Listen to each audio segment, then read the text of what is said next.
5, 4, 3, 2.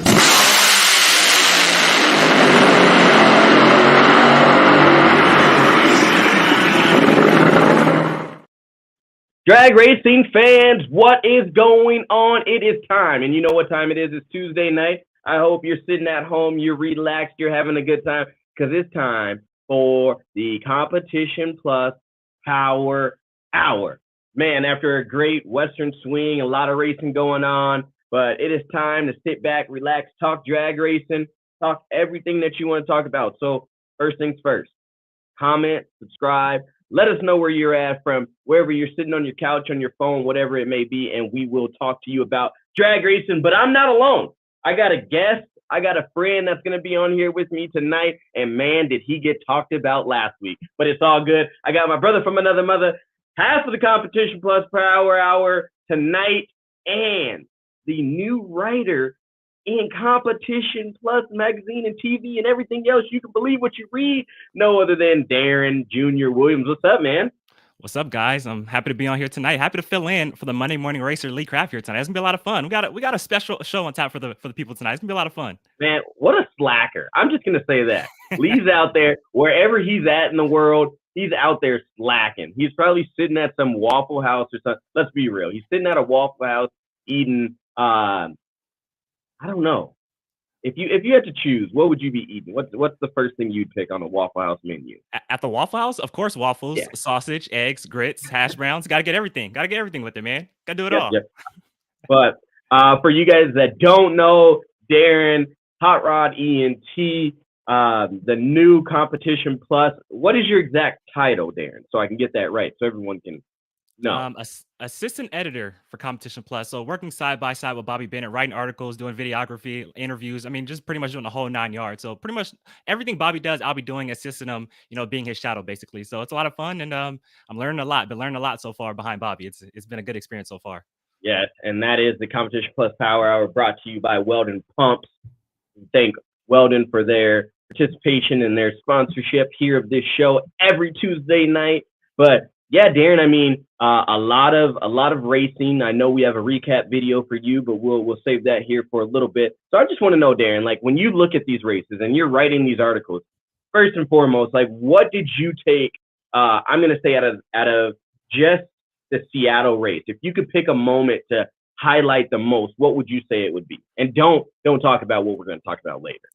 So I'm going to throw that one in there too. That's a good question. Great question, though. But of course, the story has to be Tony Schumacher. I mean, come on. First win of the season, first race out with the Maynard family under that new banner. And then also passing the great Bob Glidden on the all-time NHRA wins list with 86 national event wins. I mean, there's no better story than that. And I feel like I'm getting old because I remember when Schumacher... Bro, you're younger than me, so be quiet. Like, no, stop. Let me explain. Let me explain. No. Let me explain. No, you can't say you're old and you're younger than me.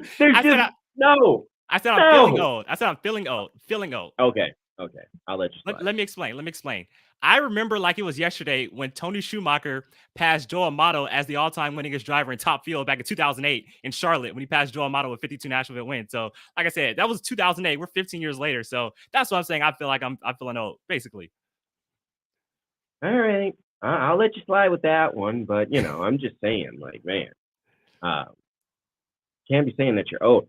I agree with you. I like that. I mean, it's always good to see Tony back in the winner's circle and getting, just getting that monkey off of his back. I mean, he had a rough go there in Denver with the car going up, but I mean, he's like he said, consistency is the key. And at this point in the season, I mean, he's been making consistent runs, some semis, and he's made his way down the track. And so I think that's cool. And for, we'll talk about it, the I don't want to say takeover, but the new partnership that they have with that team. That's a lot about what we're going to talk about tonight. And of course, that first win. I got to say, or no. So I asked you your highlight. What would you say your biggest, I don't want to say low light because there is nothing low about it, but what would you say your biggest upset would be of the weekend? Biggest upset of the weekend. Man, that's a good question. I mean, we got some, let's go to it. So Funny Car, we had some big time first round matchups in Funny Car. You talk about Robert Height, Ron Capps right out of the gate. You talk about Matt Hagan, John Force, first round matchup. Time out. Pause right there. How, like, that is those two runs, I think I said it on my Twitter, but like your first round matchups in Funny Car were final rounds any other Yes, year. yes, Like, yes. unreal. Like, I'm like, dude, like, I was sitting here, I'm tweeting, I'm sitting here tweeting because that's my new Sunday jam. I'm tweeting to everybody, like, all right, like, this is what my first round picks are. And I'm sitting here, I'm like, man, who do I pick? Like, you can't tag someone and they see it and they're like, oh, you didn't tag. So I was like, you know what? First round, I'm not sending out no tweets. I didn't even pick my first round pick. I was like, I can't. How about this though, Sam? And there's no time to worry for that team. It's just it happens to every team throughout the season. But for Matt Hagan, no round wins on the Western Swing. I mean, who would have thought that? Zero. Who would have thought that? Like, Donut. but see, and that's what I tell people when I try to describe, like, people are saying, Sam, well, why do you say this about the Western Swing? It is so unique to racing in general. Like, if we went to Vegas during the Western Swing, let's just say we did, it wouldn't really affect people the way that we do with Denver and Topeka.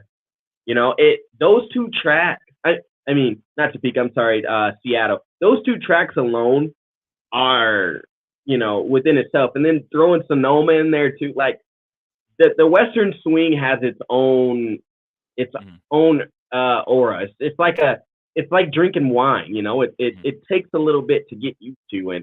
And man, like I said, those teams definitely had it all thrown at them, to those crews working endless hours on the road, driving the rigs to and from. Yeah, but I think my biggest upset of the weekend, and I mean, congratulations to Elite Motorsports, but it goes Troy Coughlin Jr. getting that first one over his teammate Erica. I mean, no, I mean, and that's nothing to say bad about Troy, but it's like, okay, when you saw that matchup, we've seen that matchup how many times, and to me, I did find myself getting after someone, another yet keyboard warrior, saying, oh, well, she let him win because it was payback from when he let her win so she could get the championship. It's like, dude, are you serious? Like, if I said what I really wanted to say, I'd probably get in trouble. So I was like, dude, are you serious? I was like, I think your mom just called and it's time for you to go and eat your cereal for supper or something. Because like, come on, man. Like, I don't know. It is what it is. Here's the thing though, Sam. We're not saying that team wouldn't say, and let's be honest. I mean, that team struggled mightily to begin the season. Remember, they DNQ'd at Houston earlier in the year. They had a DNQ on their pallet in Houston. But I mean, the last couple of races, they've been running really, really good. Troy Coughlin's been good on the tree. They've been running really good. And I'll tell you what, I mean, how about it for TJ? I mean, this has been a long time coming. And you think about it. So you think about his uncle Jeg. Jeg won his first race, Houston 97, the fall race in 97. His dad, Troy Sr., won Reading back in 01. Remember the 9/11 delayed race back in 01 in Reading? His dad won that race all the way back then. So it's finally cool to see that Jegs.com car back in the winner's circle, and to see a Coughlin add his name to the list of Coughlins who've already won a pro stock. I mean, it's legendary. It's so awesome. Hey, before we go any further, I agree with you, but this guy who's commenting, you got to be nice to Darren. You got to be nice to Darren. You got to be nice to Darren tonight. Yeah, he's got to be nice to you this week. You can't go too hard on Darren tonight. But this is what I'm going to say. If you've been following everything that's happened in motorsports right now, you paid attention to the news and kind of what's going on. There's a lot going on and a lot of changes in Jegs right now. And I think with everything that's going on, I know some insight there from having a conversation. And that win for Scott Woodruff and for the Jegs team and for Troy and his family, that win to me was we needed this at this moment to pick the morale up because of everything else that's going on, because of the shift and change that's going on within Jegs. So I think that win was to solidify, like, you know what? Racing's a big part of this. We are a big part of Jegs, and all together, this is what it's about. So, And then this too, Sam, not to mention what makes the win more sweeter, won by 1/10,000th of a second over Erica. 1/10,000th. Man, Bro, that is bro, close. that was like that is you. If you didn't like the races all weekend, like she left on them. Yes. Like Yes. it was a 26 to a 32 light. Mhm. Like, bro, she was gone. Yes. Yes. And And that usually if when I'm sorry, you go. and like yeah, I think what you were about to say is usually when she leaves, like Yeah. that's what I was surprised about. I'm like, how did this just happen? Like I'm sitting here doing the math. I'm like, she left on you, dude. Yes. You were sending a text. You were saying okay to someone and was like, oh, the light hit green. I better go. Like, so hey, shout outs to them. Shout outs, man, just the Western swing. I think it was great racing. Seeing Steve, seeing them Capco boys, go a few rounds. And it's nice to see that the Western swing is over. Everyone gets a break to go back home and have a little fun, spend time with families, clean stuff up at the shop, and get back at it. Let me ask you this real quick, Sam. So I'm gonna put you on the spot right here. Over under 10 wins so far. Over under 10 wins for Erica this season. What do you think? Over under 10 wins. She has 6 right now. What do you think? She's hungry. Bro, Yeah. she's hungry. I called it. I did a bold prediction video that's out on my page about what I thought about the Western swing, what was going to happen after Denver. And I can tell you right now, like, I mean, she's hungry. Like, and if you don't know, I'll just say it. Hopefully Bobby doesn't get too mad at me for saying this, and we'll have to bring him on here shortly. But there was a supposable news media person. The guy's a sharer. Okay, he shares everyone's post, and he was talking crap, and he still continues to talk crap, and that lit a fire under Erica, along with her losing the championship last year, and along with everyone else this year on the keyboard saying this and that. You guys have lit a fire under Erica Enders. I'm letting you know right now. You did it. You guys out there. And she wants to prove herself. So, yes, will she get the win? Yeah. Yeah. As Shannon Sharp would say, yeah. Butter. Toast. So who's the media outlet you're talking about? Can we say it on live on air? We can't? Okay. Bobby will cut me off. The internet. So anyway. I know who you're talking about though. I know who you're talking about. So yes, we just can't say that. So okay, gotcha. Seattle, we're gonna break to this recap. After this recap, we will have our insider, Mr. Bobby Bennett, Competition Plus Zone on. For the first time since 2019, the NHRA makes a triumphant return to the Pacific Northwest for the 2022 Flavor Pack NHRA Northwest Nationals in Seattle, Washington, and once again, the action did not disappoint. In Top Fuel Eliminator, history will be made as Tony Schumacher will score his first victory of the season and first since Houston 2020 when he defeated Brittany Force in the final round to grab win number 86 of his career, breaking a tie with the legend Bob Glidden and winning the first race out under the new Maynard Family Racing banner. In the factory hot rods, Troy Coughlin Jr. will add his name to the list of Coughlins to win at Pro Stock, joining his father Troy Sr. and Uncle Jeg when he would defeat Elite Motorsports teammate Erica Enders in the final round to finally break through for his first career national event Wally in Pro Stock. And finally, in Nitro Funny Car, Robert Height will once again be unmatched as he took down J.R. Todd in a great final round to tie his career high for wins in a single season with 6 and capture win number 59 overall. And that, ladies and gentlemen, is a fast-paced recap of the 2022 Flavor Pack NHRA Northwest Nationals from Seattle, Washington, brought to you by Competition Plus.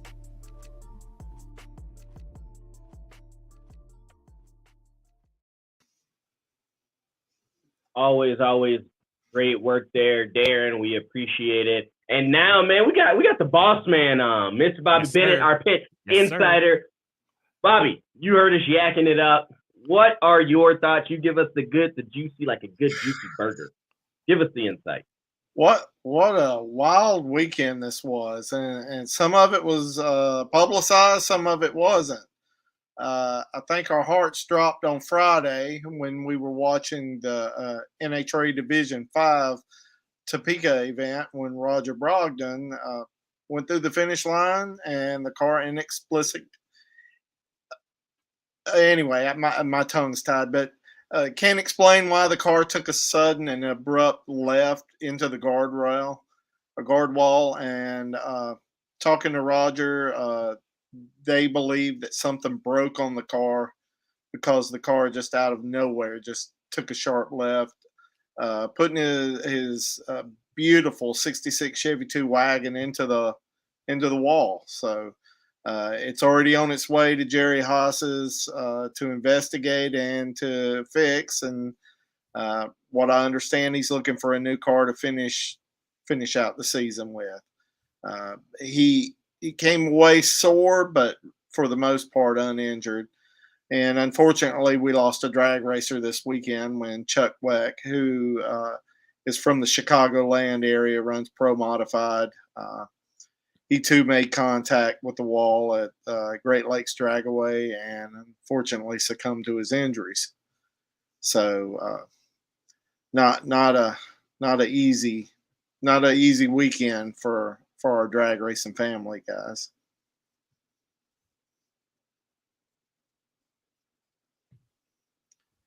Yeah, those are always tough weekends. Yeah, it's definitely one of those things that's just tough to deal with. I mean, last week was we're on top of the highest of highs, and then a week later we're struggling to get through the day. And but anyway, this weekend we've got the Norwalk Night Under Fire, and we're headed to wonderful Summit Motorsports Park, where one of the greatest independent shows, one-day shows, will take place. The funny thing is, and it's not so funny to the baiters who have been working almost round the clock for the last 2 weeks, moving dirt off of their track, clay off of their track where they had it set up for a tractor pull. They had been proactive in getting the track set up for the tractor pull, and then, stop me if you've heard this, it rained in Norwalk, a couple of inches of rain down. So rain comes down, the dirt comes up, and they were actually gonna, when you prepare a racetrack for like a tractor pull, just understand that you're gonna need like 2,400 sheets of plywood. Mm-hmm. Do you even want to know what that bill would be? I don't think so. Mm-hmm. But anyway, they didn't have that, so they had to get a layer of fine sand and put down, and then put the feet of clay on top of it. Well, then it rained, and they had to go get all of this up. And the sand, guess what? The scrubber and everything, the vacuum machine wouldn't get it up. So they had to go out there by hand and get that sand up from the track and use Tide to wash the track. And last week they had the Blue Suede Cruise, and they had cars running 7.0s. And this week they're ready for John Force and company to come in and entertain at the at the mansion that the Baiters built. Guys, sorry, I'm tongue-tied. I've been video editing all day long between laughing and trying to get it done. I think, Darren, we've been working on the latest episode of Top 10. And if you saw our first Top 10 on crashes, it's pretty entertaining.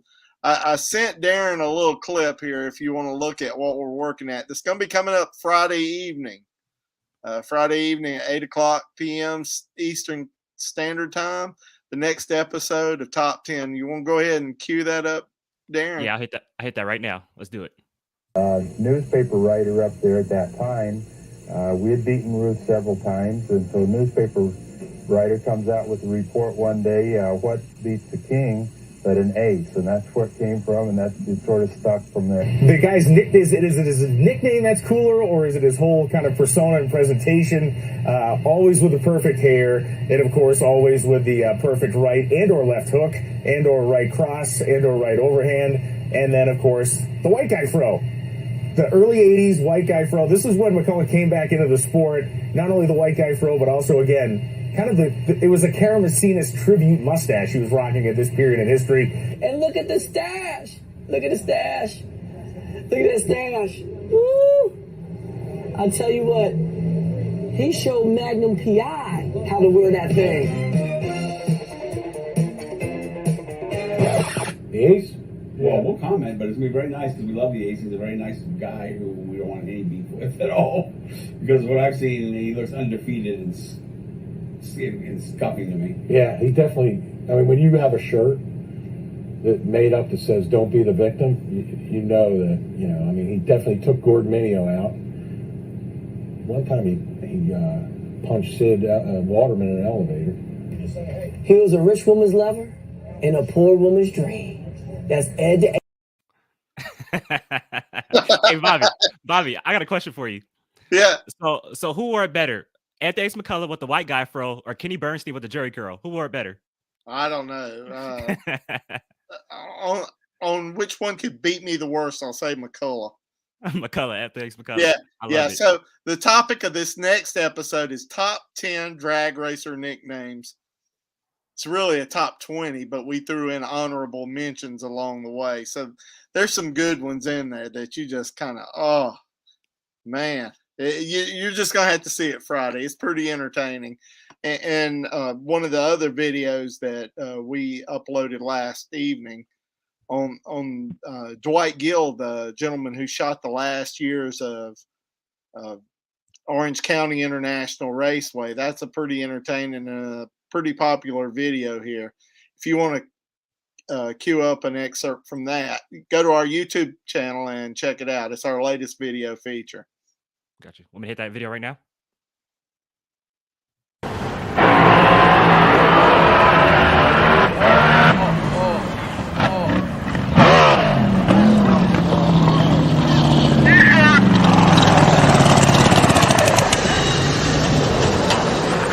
Thanks to him and Lynn Rose, I got the run of the track.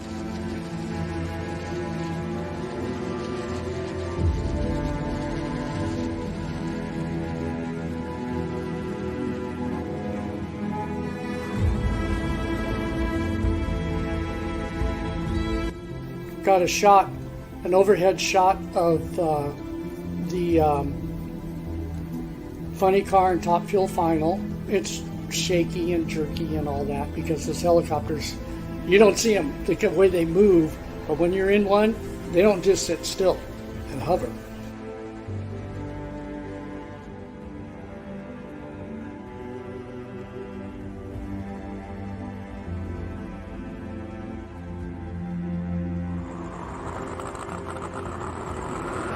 You know, Orange County Raceway was like, you know, like heaven compared to Lions, or, you know, it was big time, big show type of a facility, and it was so much more enjoyable being there. As a drag racer, it was no more fun than Lions, and vice versa as a drag racer. But as a spectator, it was tremendously different.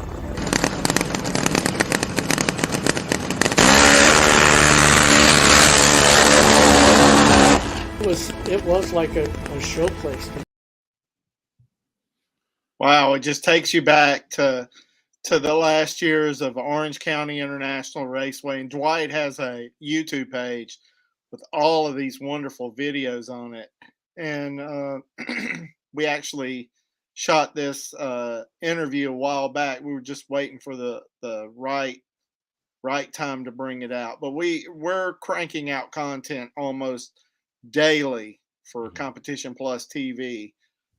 You know, bringing out the old races, whether it's 60s, 70s, 80s, 90s, whenever.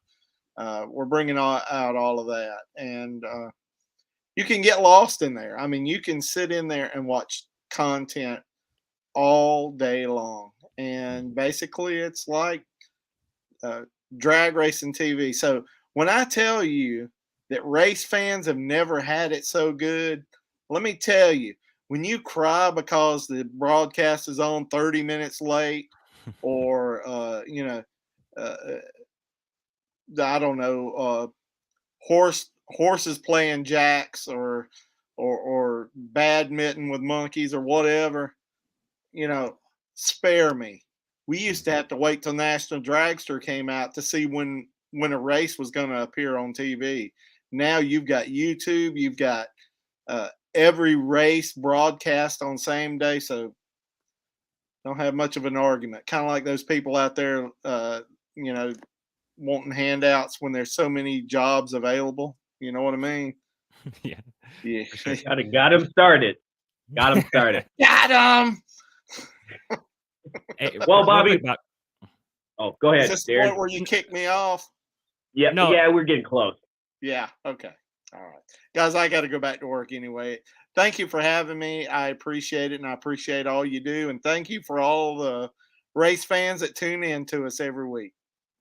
I think Darren's got something for you before you go, Bobby. Oh no, I just want to say something real quick. So, living in Southern California, one thing I wish I hate that I wasn't old enough to go witness Orange County Raceway. And so Kyle Huff, who drives Field Alters right now, well, his grandfather used to drive Field Alters back in the day, Dave Huff, and drives the Nanook Field Alter. So back in the day, I feel it was like 1970 something, but it was a field of 64 funny cars, and they couldn't get the whole field of 64 funny cars, so they added Field Alters as alternates. And so Dave Huff was one of the alternates. And he got all the way to the final. He got all the way to the final round and raced Don Perdome in the final round. And Dave got the jump on Perdome in the final, but he said Perdome came flying by him at the top end and got the win. But I just thought that was a cool story that he told me back in the day from Orange County. So I just wanted to share that for the fans here tonight. Actually, I've got my directions back here in this collage of photos from Orange County International Raceway. Is a picture of that final round. Yeah, and Larry Sutton's on the Super final Shops, Fuel Altered, and Don the Snake Perdome, who is also in our all 10 top 10 nicknames. And then the following show, we're already got that in production too. So, we're creating a lot of original content, including season 7 of Legends, the series coming up. Cool. Looking Well, forward. we're always looking forward to that. We will be tuning in. So you said Friday that drops. That video will be dropping on Friday, correct, Bobby? Friday at 8 p.m. Eastern Standard Time. There you go. So when you guys favorite YouTube channel. There you go. So if you haven't done already, go over to YouTube after this show. If you're not watching, go over to YouTube, hit that subscribe button, hit that bell so you get the notifications on your phone, on your tablet, your smart TV, whatever it is that you watch your YouTube on. And we will talk to you, Bobby, next time, because after this commercial break with Weldon Pumps, who actually sponsor this podcast, bring you this podcast every week, we will have Mr. Tony on, and we will talk about the win and everything that's going on. So y'all stay tuned. Bobby, peace out, peace, love, and hair grease. And hopefully you use hair grease so you can grow some hair. But I'm just joking. Love you. Well, I can't make my Jerry curl work like I used to. All right. Well, we'll talk to you later. Okay.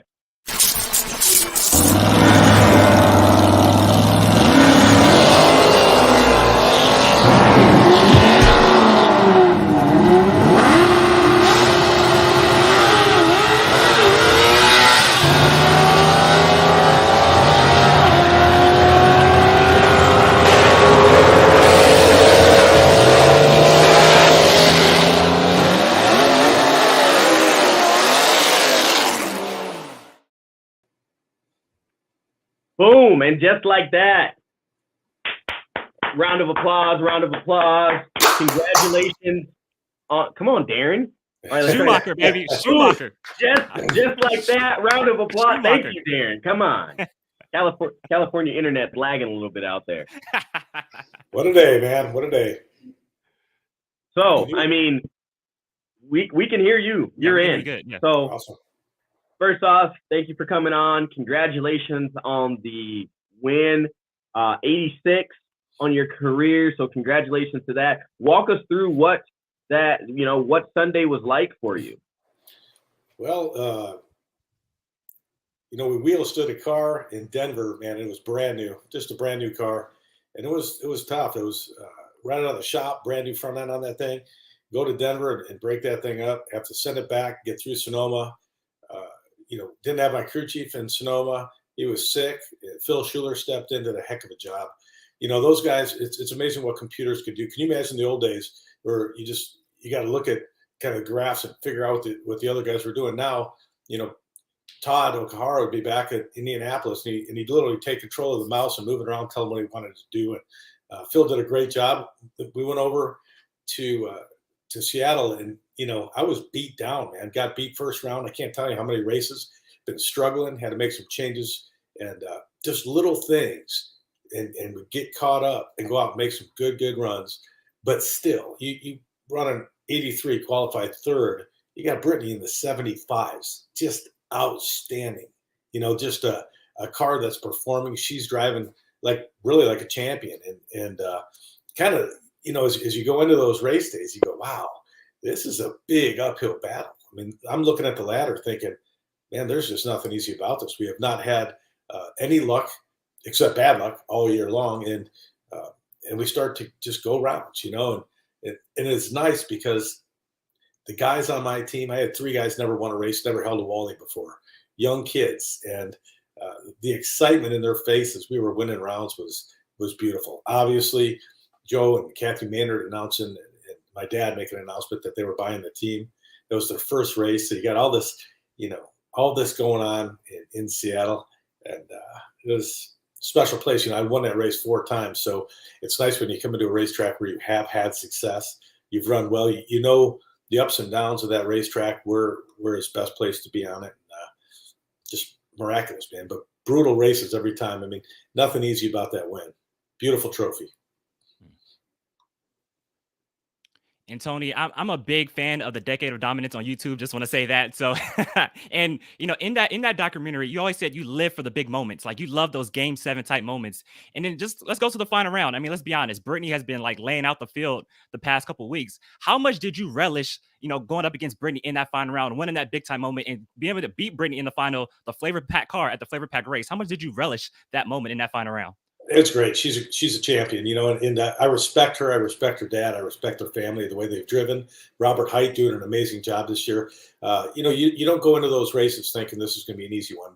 Flat out knew this was going to be a tough race, but for whatever reason, I had a feeling that morning we were going to win that race. And even after the horrific last 6 or 7 races we've had, I got up and I thought, this is our day, man. I just got this feeling the car's going to run right. And like Brittany said, when she heard the girl Abigail announcing, this kid that does junior dragster, she said, "Remember, have fun." Before first round, John Forrest leaned over and he said, "You're the best top fuel driver that's ever lived. Remember that. Act like it. Go out and show them." And I thought, wow. In the final round, I was thinking, I bet John wish he didn't say that at that point. But all in all, he's lived that moment so many times, and he doesn't care. He's pulling for his daughter, obviously, but. Me and him, we've gotten along for a long time. We've shared the stage at so many different occasions, different championships, both in speeches and different award banquets. So mutual respect by far. Just a good time, and it wasn't the only round. I mean, Justin Ashley's a great driver, but he's got my old crew chief, and that car's been in several final rounds. And in that semifinal, man, both of us go up and smoke, and it was just when you cross the finish line in Seattle, and I don't know why, there's no wind lights. Either they're broken, burned out, or they don't have them there. So until you coast around the corner and they point either to the left where you've won or the right, where you didn't win, you just don't know. There's so many racers that are close and your chutes come out, you're not really sure. So intense. And then how about Langdon second round? Me and him both drove terribly, and I ended up looking like a hero. It was a super long tree. Both of us squeezed the throttle, backed off the throttle, then I just hit it, and it was just the right time. You come out looking like you kicked Langdon's butt on a hole shot, man. That just doesn't happen. That's another driver you just got uber respect for. He's so those are the kinds of days, man. You live for it. You relish those moments because you don't get that all the time, and you definitely don't get to pull off those victories all the time. But in the way we've been running, we've just struggled. We've struggled with that moment. We've struggled with getting there. I have never in my life had that much struggle in first round. Second round is usually the one that kicks my butt for whatever reason. We get past second round, we go on, make it to the finals, win the race. But this year, first round is just, we've had little things. We got to fix those problems. We got new guys. The guys are doing an insanely great job for a bunch of guys that have never worked together. And I'm excited in leading them, with my crew chief and my co-crew chief, just getting them to learn what's going on, to understand it. But I've said it for a long time. Once you get that first win, you get that taste of victory, a whole lot of things change. You start to believe in yourself. You realize you can do it. You saw how it happens, and you start to believe more and more that each and every race you can win.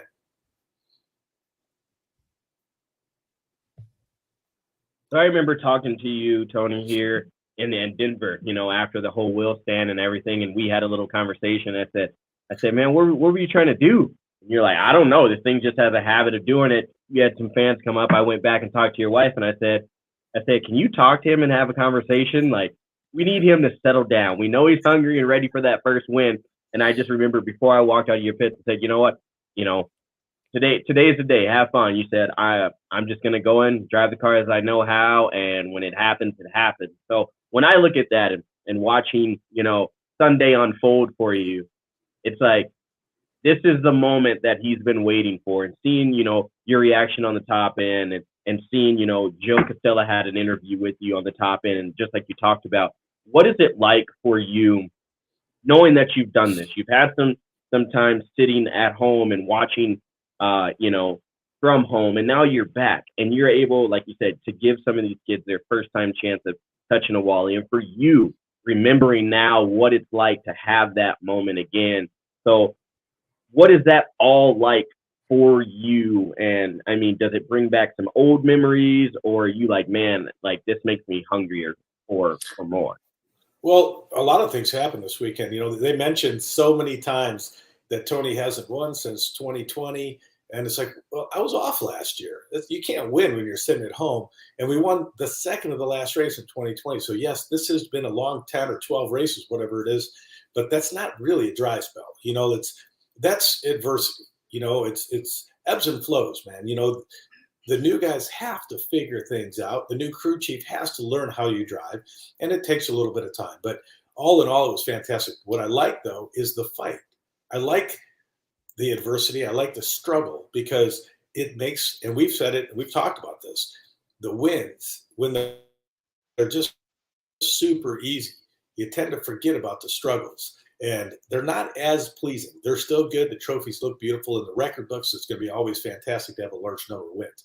But it's the ones where you had to fight through it to get back to that seat, back to that winner's circle, back to that, the glamour that you're looking for the whole time, and that enjoyment of being part of something so big. And that fight is what's in me, man. And there's a reason you don't see me whipping helmets and firing people. It's just not how I am. I'll watch, and if it's not mistakes being made, we just have to figure something out. Then let's just figure it out. And we'll take our time, and we'll trust in each other. And when we do it, we'll know that we went through a lot of sacrifice, a lot of dedication, a lot of work, a lot of blood, sweat, and tears. And here we are at the end of the day. We get to do these beautiful shows because we earned it. And I love how you said, you love going through the journey and overcoming the obstacles. And you got that big M on your shirt. And I know that stands for Maynard Family Racing, but that's like the Mamba mentality. You talk about Kobe Bryant had that same mentality. I love that. You mentioned something very interesting on Joe Costello's show, WFO Radio. You said, we're consistently good enough to go out and win rounds now, but we have to be consistently fast enough to go out and win races. So for you as a team, Todd Okahara, where are you guys trying to look at now on the racetrack to kind of get you guys faster to step up there and race with the Brittany Forces and the Steve Torrances on a weekly basis when we get to the cool conditions? Well, that's a great question, because we've been like, please, warm conditions. We need that so we can even the playing field. But the truth is, we want to be the leader. You got guys out there. I mean, we saw Torrance run an 8:14 60 foot.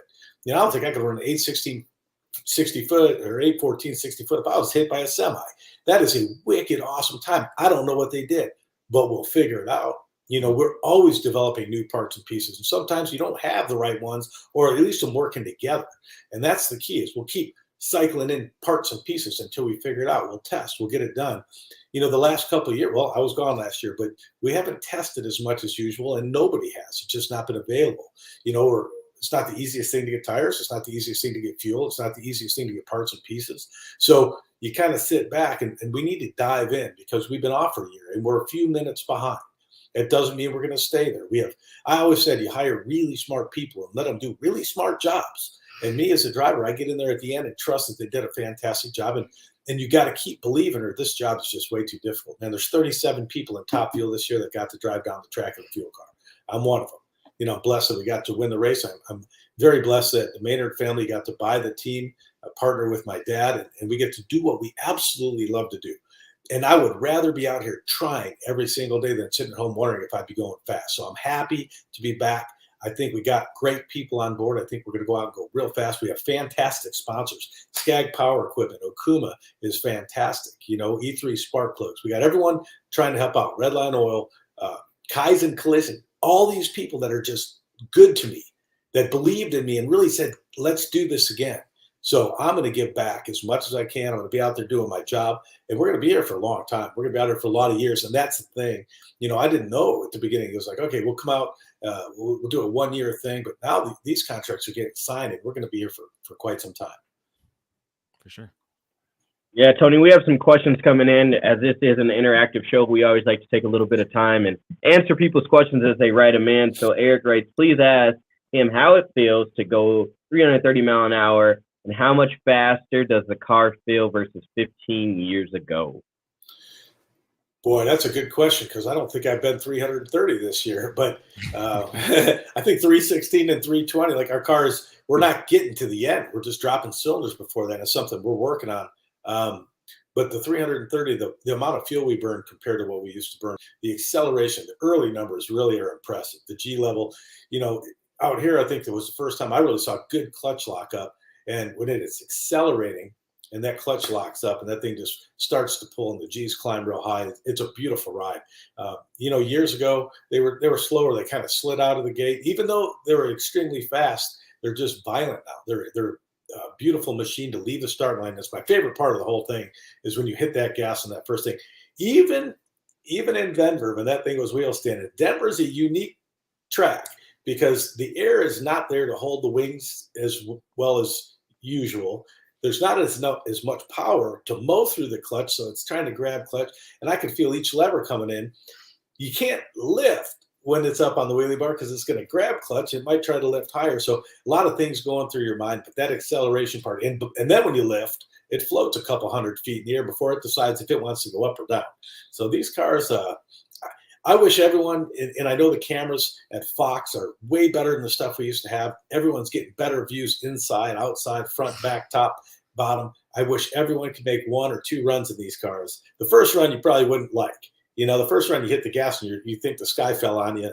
But the second run is you start to get comfortable and you get to go fast and feel that speed. It's beautiful. When they put cylinders out on track and they move around, they just catch your attention.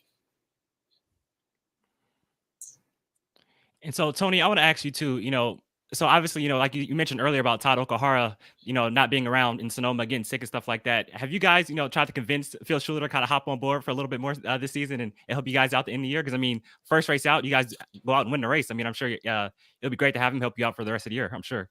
Phil's great. I've worked with him for years. He loves them pro modified cars. He loves being at the racetrack. So yeah, we'll have him come out. I'm sure they're trying to talk him into coming out. I know at the next race in Topeka, I think he's busy. He works with Belushi a lot and some of the guys in pro mod. He's a great guy because he comes out and fixes little problems. The car, there are a lot of parts and pieces and a lot of things that don't want to work, and you got to fight that. And he is excellent. He's probably one of the top 5 most knowledgeable people on a car front to back, knowing everything about it. So when something happens and you go, okay, it's not firing, it's not doing this, he'll go, it can only be these 3 things. And everyone else is looking in different directions. And he goes, focus here. And he's just good at that. So yeah, it'd be very nice to have him. But he was very clear to say, I took Todd's stuff and did what Todd said. So I'm not taking credit away from what Todd did. Todd had worked, and Mark, both of them guys had worked so hard on getting it right. It was that I kept saying, we're this far. I can feel it. The cars want to go fast.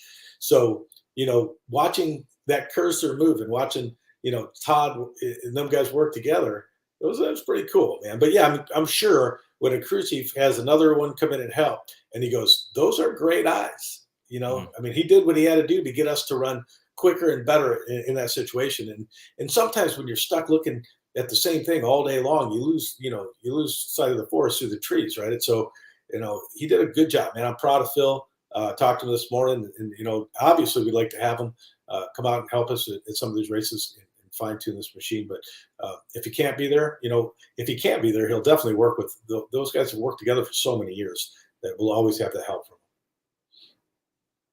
Yeah, and this next question, comes from a great person, but you're touching on, without even asking, the development and how things have changed in, so much time. So I think these 2 questions, with what you're talking about, then this question here from the great Mike Ashley, Justin Ashley's dad, the great, I call him dad at the track because he's a dad to everyone, and happy belated birthday. I know I said happy birthday to you, but Mike, You're only getting younger. You're not getting older. He says, I am curious to know, how does Tony think this year's Top Fuel class compares to past classes when he competed? That's a really good question. It is stellar. Outstanding performances by so many cars out there. I can't take away from back in 99. There was an Amato, there was a Bernstein, there was a Herbert, a Selzy. The list went on. When we left Indianapolis and there was no countdown, there were 10 drivers, actually approaching Indy, coming into Indy, 10 drivers that could lead with the points lead. Back then it was the Winston Championship. 10 different drivers were close enough. So the competition back then was outstanding.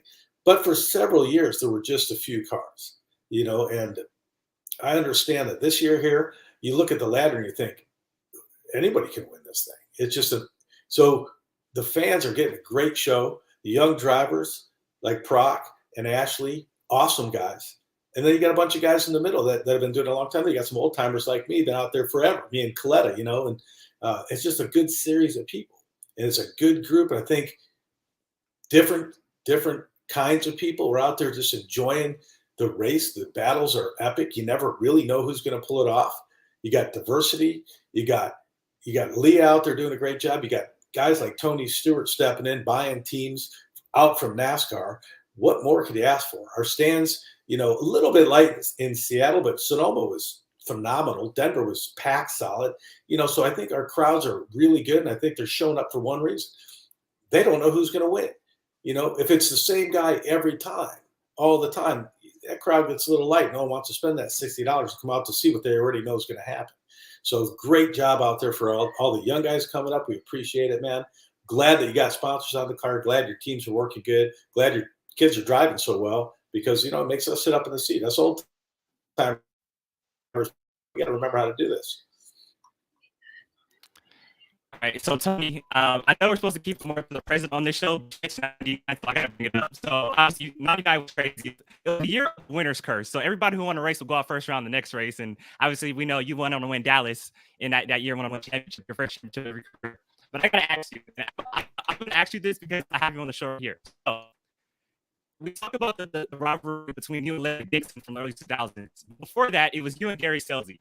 Just how cutthroat was that competition between you and Gary Selzy? Were like that whole battle between you and Selzy in 99, 2000? Just how cutthroat was it behind the scenes? It was absolute fact, period. Selzy had gotten the job with the Peak brothers. I didn't know him. I'd never met him. He drove a sand dragster. I blew my funny car body up in Elkoff Funny Car in Martin, Michigan. I called NHRA and said, I'm out of parts, I'm out of pieces. And they said, we'll call the Peak brothers. They're looking for a driver. I called them, Mike and Greg Peak. I said, hey, I'd like to, come down and apply. And he said, we got about 100 applications. Why don't you send an application or send a resume? I said, I don't even have a resume. I mean, we drive a race car, dude. And he goes, I hopped on a plane. I flew down there, talked my way into the job. I didn't know Gary Selzy had gotten it, and they had to call him and tell him he wasn't going to get it. So from the get-go, he just thought my dad bought the ride for me, which my dad had no intention of it, never had talked to the Peak brothers. So I got hired, go to Indianapolis. We lose Blaine Johnson. And at my first race, obviously people know the story. I qualified 16th. He qualified number 1.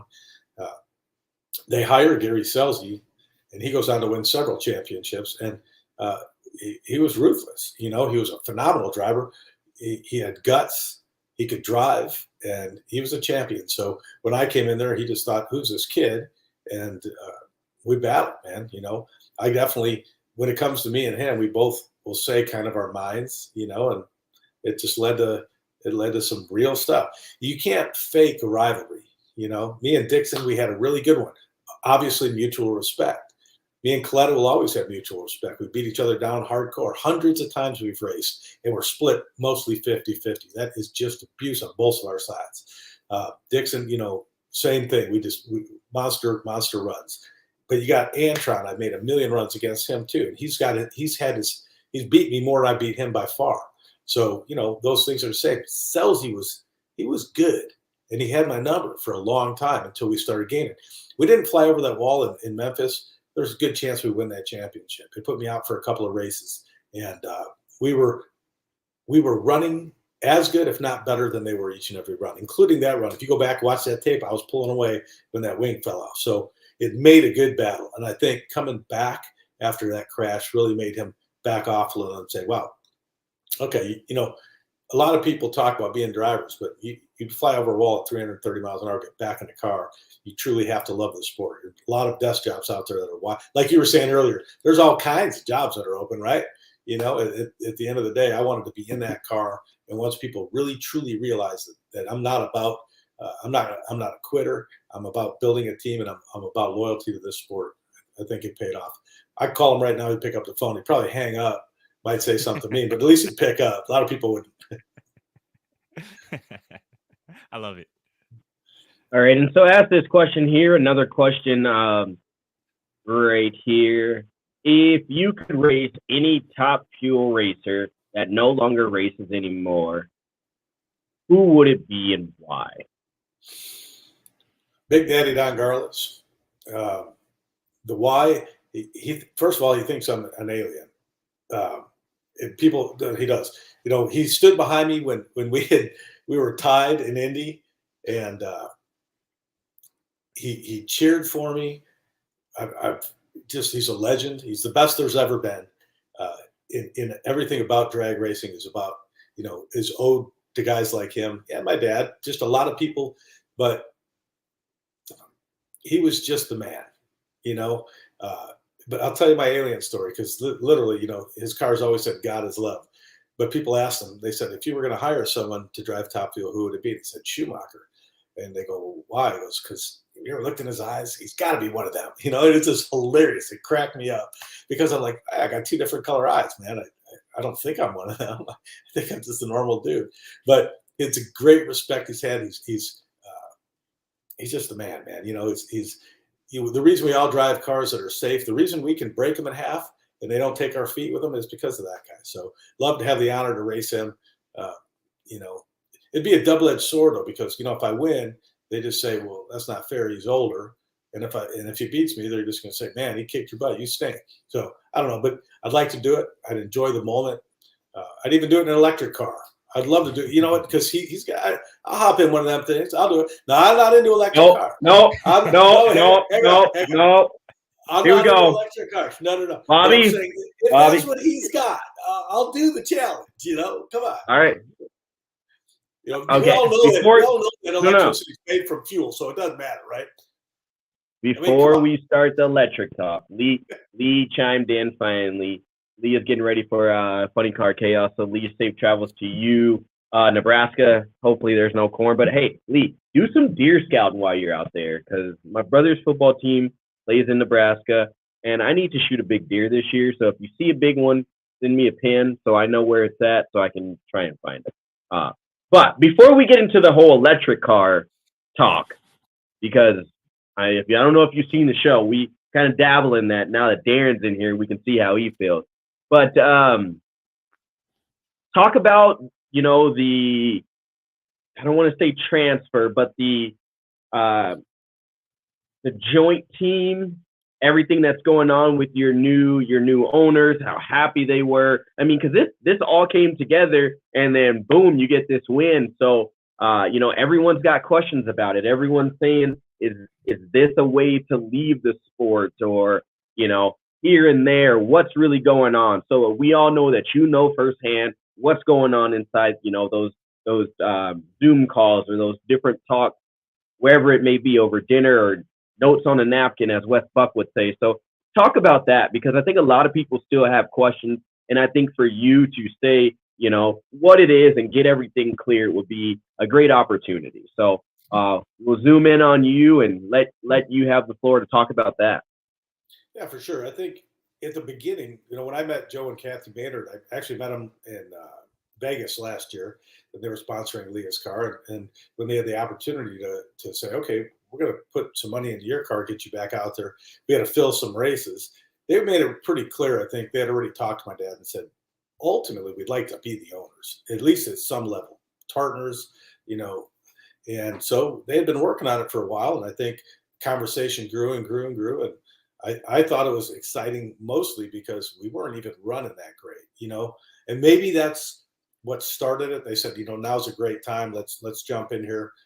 But the partnership is going to be a long-term deal. I think both of them get along really good. I raced my dad since the beginning of time, and we built this team, and we did a great job building it together. So for Joe and Kathy to say and have the desire to do it, and my dad being able to or willing to let them, get involved as a team owner, it was really clear to everybody that was what their ultimate goal was. So I'm so excited to have them on board. They have a level of excitement. My dad's been doing this a long time.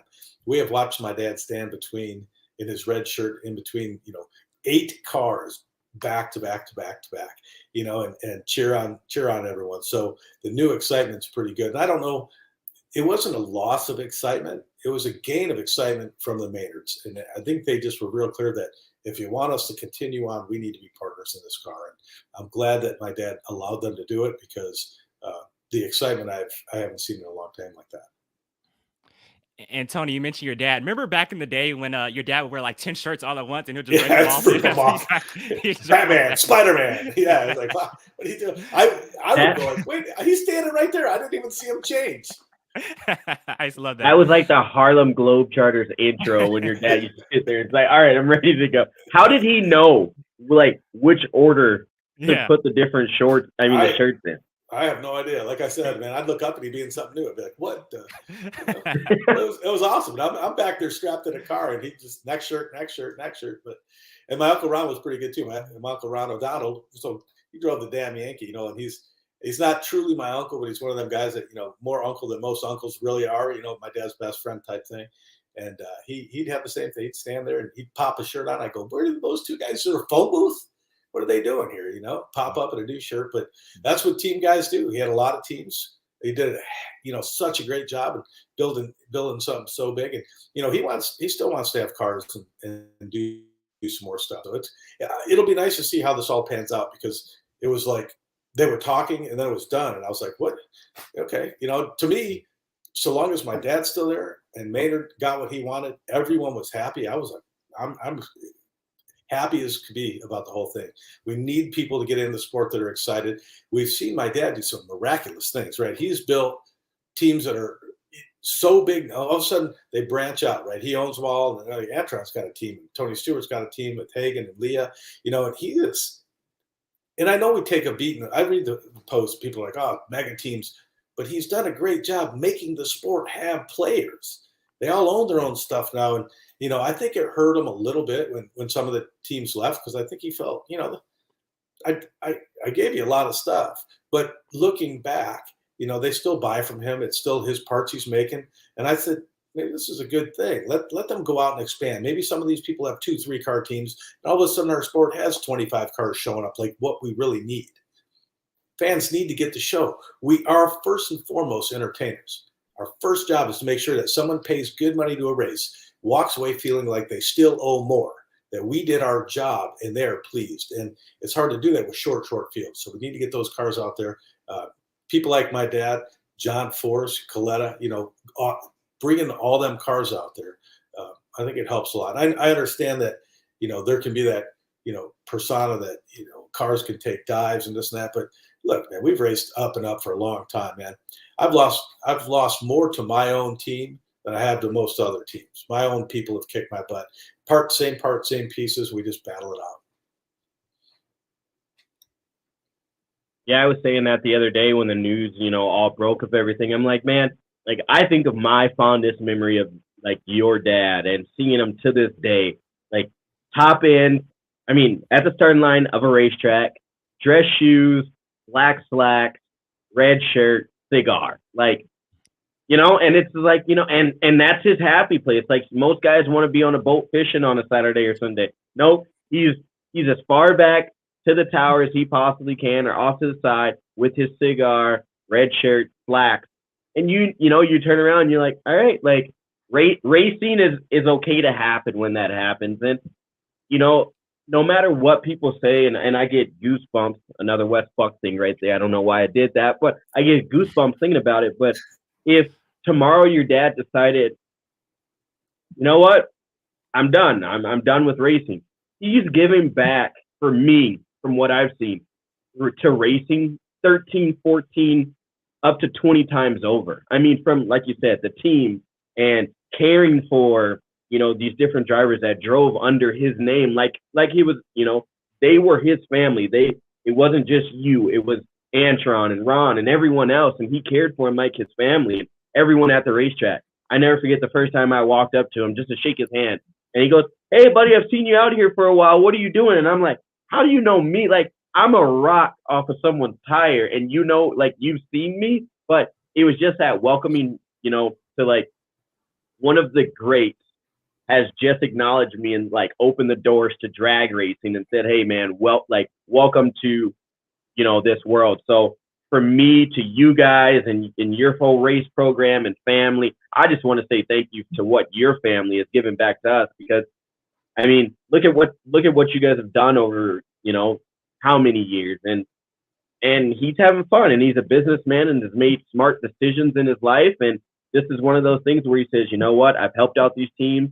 I want to see these teams grow, and I can, do some different business ventures." How many years did he step away, for the electrical company and everything else you guys have done? So, I mean, it's just so much that we can continue to talk about. But I know for me, it's like seeing, your dad at that stable point at every racetrack that's like, you know what? We can go racing because the red shirt and the cigar is, on the starting line. So, I mean, that's what it's like for me. Yeah, and he's got 30 plus Okuma machines and Sandvik equipment in the shop, building parts and pieces, 400 parts and pieces. We're working with the government. Megan and Chad, my sister and her husband, run that deal. It's like, we got a lot of stuff going on. So, for him to have an offer like, "Look, I want to be partners." And by the way, he does like fishing. He's got 2 or 3 fishing big boats, and they're all over the parts of the world, so he can fly in and fish. And he still have his cigar while he's fishing. So he chooses his jobs wisely. Outdoor stuff is good for him.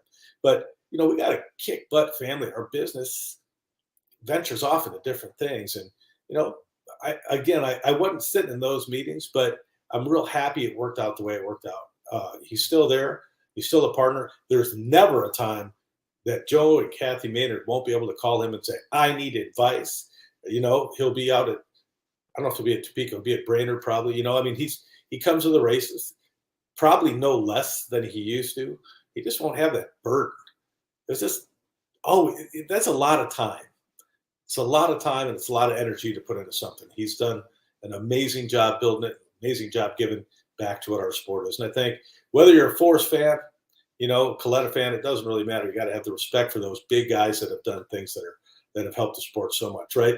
And they didn't welcome you into their world. They shared the space with you. Remember that. You guys are as important as we are. Everything you do and everything we do, it just complements each other. Thank you, and we appreciate that, like I said. But, going on with the show and everything, so what's next for Tony? What's next for your team? What do you guys have planned coming up for the rest of the season? We're headed into a week off. So what does this week off look like for you and the team? And then what does it look like going into Topeka? And then the favorite race that I love, because it's 6 hours away from the house, the good old Brainerd, Minnesota, aka the world famous Zoo. The Liver Buster. Yeah, that place is ruthless. So much fun, though. I tell everyone that if you're going to get to a race, man, everyone wants to go to the Vegas. And, okay, whatever. But get out to Brainerd, man. Take a tent, throw it down there, see if you can recover it in a month. I have to ask you that. So Vegas at the end of the year for Halloween, or Brainerd? Like, I know how it is for us Midwest people. I mean, we are the #1 drinking state in the world, and there's a reason for that, because it's cold 9 months out of the year. So what do you compare, Vegas or Brainerd? Ooh.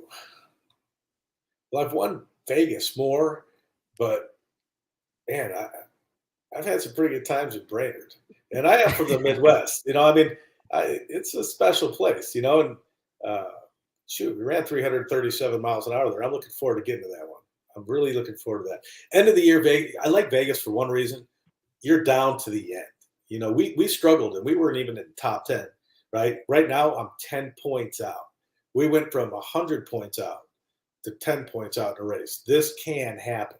We watched Robert Height win a championship from the 10th spot. So nothing's impossible until you are flat out. And I don't plan on being out. So those Vegas races, what makes it cool is it is Halloween. You see some things you can't unsee, but I will guarantee you can see those in the zoo too. You know, there's some things you can't unforget. You see it once, and I don't ever need to see that again. But you'll still go back, you know, and check one more time, make sure you really saw it. It's one of those places. I've never been to the zoo, but I feel like the zoo is like the Talladega of NHRA with everything like the info of Talladega. That's what I feel like. Bro. All right, Darren, I'm gonna make you this deal. Okay. I may be taking a camper to Brainerd. Okay. I may be. So, if you can get to Vegas, hop on a cheap flight to Allegiant. I guarantee you the flight's I guarantee you round trip, you won't even spend like 120 something bucks. You know, you spend under $200 round trip. You fly to Minot, you get in with me, we'll drive to Brainerd. Turn your cell phone off, turn your location off, and that's all I'm gonna say. Okay, Gotcha. the zoo. Like you can come stay in my extra bedroom for a day or two before we head down there. The offer stands. But now we got to talk about something before we bring on Buddy, and maybe we should bring on Buddy so we can talk about this with you, Tony, because you said something on this show. Yeah, you know what? We're going to break to a commercial. I'm going to give you some time to drink some water. But he said something on this show that we don't talk about, and I think Buddy needs to be on here as my bodyguard. Okay. Because Buddy's a bigger dude, you know, and I respect him for that. Because he's going to be my bodyguard against Tony, because he said this word, man, and it's bugging me. It's really bugging me right now. So do you have anything, Darren, before we break to this? Because, you know, I'm a little fired up about this. Real quick. Yeah, just real quick. We could break the commercial. Tony, final question for me before we get to Buddy. So obviously, you know, one car right now with the Maynard family. Can we see an announcement very soon, maybe at the U.S. Nationals, maybe in the offseason of expanding, maybe bringing on an extra top field car, funny car? Any announcements we should be looking forward to? Ooh, maybe. We haven't talked about that. What we've talked about is building drivers in the future. Okay. Joe Maynard sponsors a few other drivers and stock in different classes. And he's like, can we bring them up? Can we start looking at alcohol drivers and maybe the injected nitro drivers in the dragsters that, you know, finish 1, 2, 3 in their divisions or can we get them a license? I said, no, that's really cool stuff. That's really what you should be doing. It's an expense and all that stuff, but really, how else do we bring these people up from the injected classes, the alcohol dragsters and stuff like that, and teach them, make sure they like what they're doing and find out who the best of the best are, because it's really what our sport's about, growing, right? And I'm not going to be doing it forever. I'll do it another 5 or 7 years, but, you know, I want to go fishing at some point too. My dad doesn't get the only boat.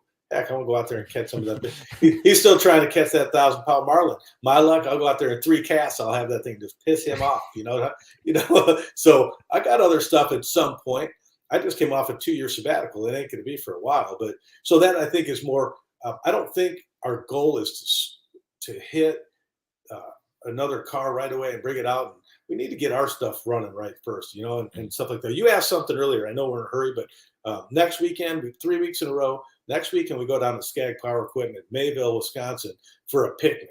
And we're going down there to spend a week with the CEO, the CFO, the head of marketing, and just enjoy it. They're having the time of their lives. And, you know, for sponsors out there listening, these are companies that are new, that have never been here before, and they've come out this year and said, this is the sport. So pay attention. If you don't believe me, come out and see it yourself.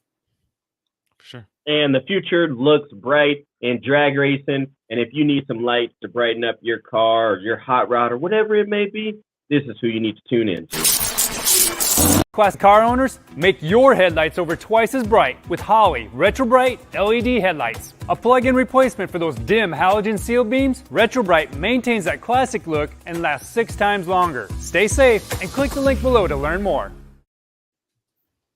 All right, so we're bringing on Buddy Hall to talk about this. Buddy, are you ready to back me up? I listen. I wasn't listening to like the last 10 minutes, so I don't know what Tony said, but you know, we're the only 2 bearded top fuel drivers.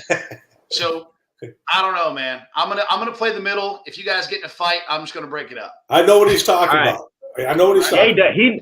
He knows what I'm talking about. So this was mentioned, and luckily 420 Hemi saved me. So I'm gonna scroll up here in the comments. Boom, right here.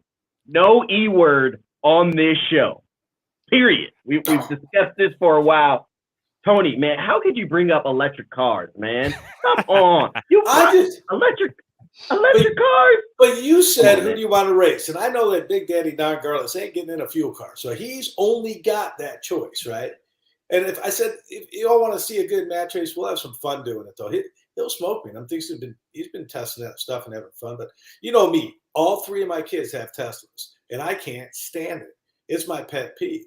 They plug into my outlet out there to charge the thing, and that makes me crazy. Back there, they're making it with fuel and oil and gas, and they trying to think about saving the world. It don't make no sense. I get it. I'm with you. I'm just saying that Big Daddy wants to run me, and I got to get in one of them things, you know. But he's an innovator. I'll hit the gas and shock myself. I'm not stupid. I get in his car. I'm just saying I'll get in a car. So I love it. Now that you've said that, have you driven the Tesla? Yes. Are they as fast as they really say that they are? Like, hey, nothing like my top fuel car. Yeah, they're fast. They're quick. I would get in.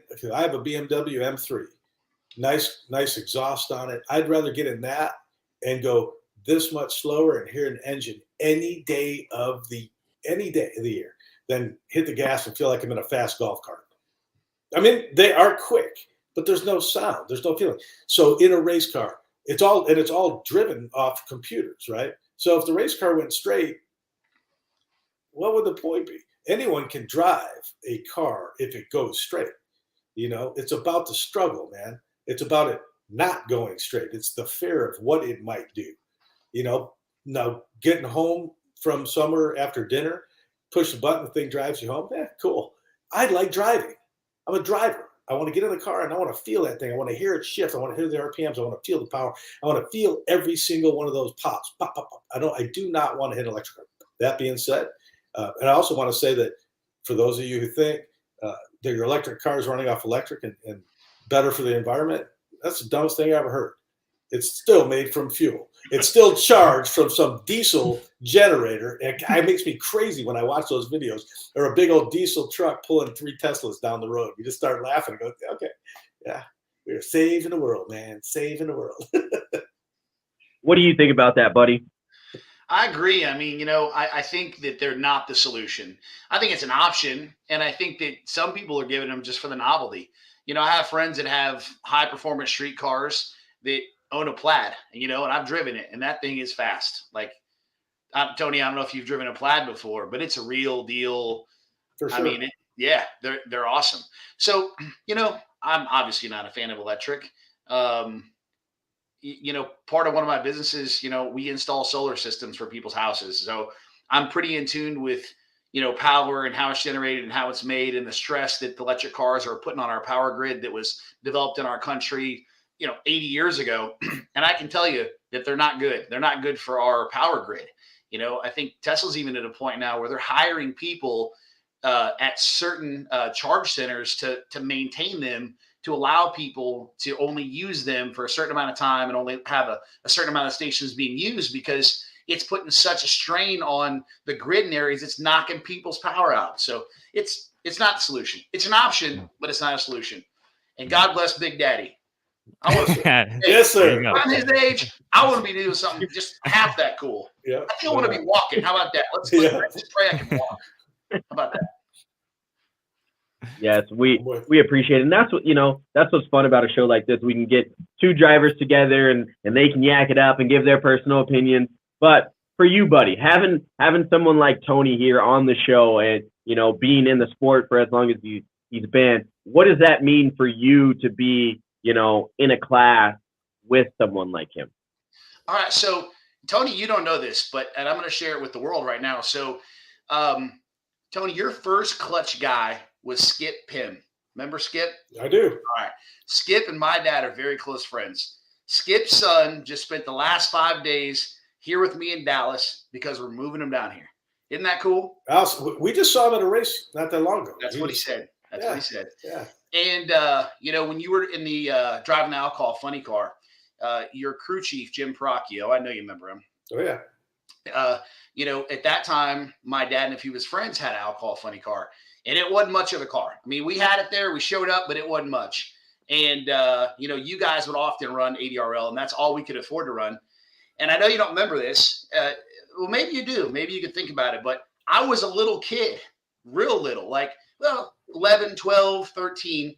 And I believe we were in Salem, Ohio, and we blew all our junk up. And you came over there and offered help. And you don't remember, but at that time, you were an adult. I was a kid. You said, man, come on over here, hang out with me. I'll give you a soda or whatever. So it's funny. I've always kind of wanted to tell you that story, but we've never had that opportunity. And there's some other stories that go along with that too. So to be racing with Tony and to work my butt off to get to this point, it means everything to me. And I respect the heck out of, him along with all these other guys that have paved the path to allow guys like me to work through the ranks and be able to do it. So it's a blessing. It's so cool. Very cool. Awesome. Thank you. It's awesome. Yeah. Yeah, no doubt. It's awesome. And I honestly didn't know any of this, so that was a shock to me. So I'm glad you jumped on, buddy. And I'm glad we kept you on, Tony. But we don't want to keep you too long. Thanks for, like I said, what your family has done in the sport. Thank you for what you've done to a lot of little kids and teenagers and people just looking up to you as, as a person that served in the military, served in the Army. Thank you for supporting, the Army and having that car out there and just, telling people and getting people involved and letting them know, about our U.S. servicemen and women that, to me, hands down, are some of the best people in the world, serving alongside of different people from different places and different backgrounds. So I appreciate you for, like I said, being the Sarge, the original Sarge to me, but I truly appreciate it and thank you for your time. Darren, I don't know if you have anything. Nah, Tony, it's an honor to be able to, talk to you here tonight. This is a dream come true. As somebody who's been a drag racing fan all my life, to be able to talk to the Sarge live on Competition Plus, it's been an honor, man. So I appreciate it. Well, thanks, guys. It was great being here again. Look forward to doing another one soon, much sooner than the last time. This one. Oh yeah, hey, hey. As long as we don't go down the same path, we don't need the wheels up for that. We don't need the wheels up that high. It happens.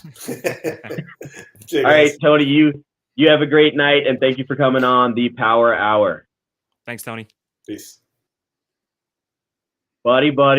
Now we got you all to ourselves. What's up, boys? Come on. Buddy, it's your mom's birthday today, right? Huh? Buddy, it's your mom's birthday today? Today is my mother's birthday. Happy birthday to my mom. Yeah. He's creeping you on Facebook. Yeah, man. Yeah. She's creeping you on Facebook. She's a superstar, man. God bless my mom. She's supported me through and through. She goes, man, out of all the races I've raced in my career in the last 14 years, she's probably been to, 80% of them. She's coming to Topeka. She's just super supportive, man. It's cool to have that. Not everyone has that, so it's a blessing. Here she goes, right here, saying thank you. There she's on there watching. See, yeah, I can't go anywhere. Hey, just so y'all know, if you're a kid and you're watching this right now, it don't matter. When you get older, your mom is still watching everything you do. You can never, ever get away from your mom. I still will stand corrected if need be. You get it? Man, I'm telling you right now. I did a live with Antron Brown one time, right? I sent my mom a video of Antron when we were in Vegas. And she was in Vegas watching my son, and I sent her a video of Antron. And she goes, yep, that's my man right there. And I'm like, okay, Mom, whatever. He's married. I did a live with Antron. My mom is watching my podcast on there, and her and Antron go back for 14, 15 minutes back and forth. And I'm like, come on, guys. And so to this day, every time, if I text Antron or anything, hey, I'm in San Diego, he'll FaceTime me and he's like, gotta say what's up to mama. And I'm like, but them two are awesome. And that's what it's about, man. As much as sometimes our mom and dad get on our nerves, they are still there no matter what. We go live, I don't know what it is. My mom doesn't know how to work YouTube, but somehow she found out how to subscribe to my channel. I'm like, Mom, you got to get off. You can't be liking my pictures. You can't be commenting. Mom, calm down. That's cool. the same way with grandma. Grandma does the same thing. It's like she don't know how to use YouTube, but she's always there for my shows. I don't know That's how. it. My grandma is 97 years old right now. If you show her a picture of my race car, she'll say, "I hate that race car." That's what she'll say. You know what I mean? I swear it's funny. Like my grandma is super honoring. You know what I mean? And I can't tell you how many times she'll ask about it, right? Oh, how you doing? What's going on? Whatever. And then she always ends the conversation. Well, I hate the. It's hilarious. Oh yeah. So much to dive into since the last time I got to talk to you. This is, I don't know, Darren, is this your first time getting to talk to Buddy? No, I've talked to Buddy on many occasions. Many occasions. Okay. Oh yeah. I'm gonna but this is the first time on the Power Hour, so I'm gonna let you dive in first with any questions you may have. All right, so Buddy, I mean, first year team owner, 2 races in so far. You raced at the Winter Nationals, you raced also in Houston. I mean, just kind of tell you, what's it been like? What's the life of a team owner been like the first, I would say, 6 months or so? Man, I've became very good at being on the phone since the first 2 races with tracking down race car parts and making sure that the team has everything that we need to get the car back together. I'm very hands-on, and we don't have any full-time help here at the shop. So, thanks to David Schaff, Corey Holcomb, Matt Schaff, and Ben, we've been able to build a few new motors over the summer and rebuild our clutches. And thanks to Strange up in Chicago, we got a brand new fresh car. So we really spent our summer acquiring a bunch of new parts and building parts. And Tim Wilkerson, and his boys, they built us a few new sets of heads. So, that's what we did, and my goodness, the chase to get parts is a real deal. It's as we all know, there's an issue in our country with it stays the same with racing parts as well. So, but we got a lot of friends, and a lot of friends have stepped up and helped me out, and I'm very thankful for all those people. And I couldn't really put a list together. There's so many of them. I mean, I got a new crankshaft from this guy, and a used crank guy, and a new block from this guy, and it's just been a blessing to see people want to see me do well and want to see me back out there. So without a whole lot of people, we wouldn't be able to do it. It's not just the working on the car. It's the people that have stepped up and helped me acquire parts that we can get out there and compete with the boys with. And we have a bunch of really nice stuff. We have no junk in our inventory. Everything we have is something that I could be proud of, and any crew chief, and including my own Tim Wilker, hands-on, be around it. So it's been an awesome summer, but I got to tell you guys, I am tired of looking at my race car in the shop. I'm sick of it. I want to see the race car sitting next to the trailer and being towed to the starting line. That's what I want to do. I'm a little itchy. I'm a little irritated right now. So anyway.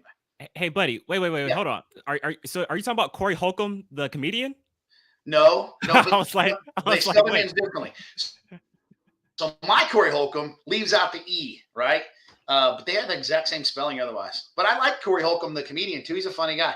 I watch his stuff on YouTube and Facebook. I know who you're talking about.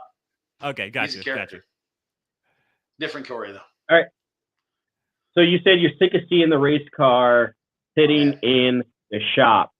Yep. What do we do, as Darren and I are both media people? And I think I've asked this question before, and I continue to ask drivers, what do we do as media people to help someone like you that's hungry, that wants to be at the racetrack, that is a blue collar guy? He owns a business. He's out there, roofing and all your business adventures. What do we do to help you get in front of more marketing partners? What do we do to help you get that racetrack and burn some nitro? I mean, everything's expensive, like you talked about, getting parts, but how do we help you get out to the racetrack more?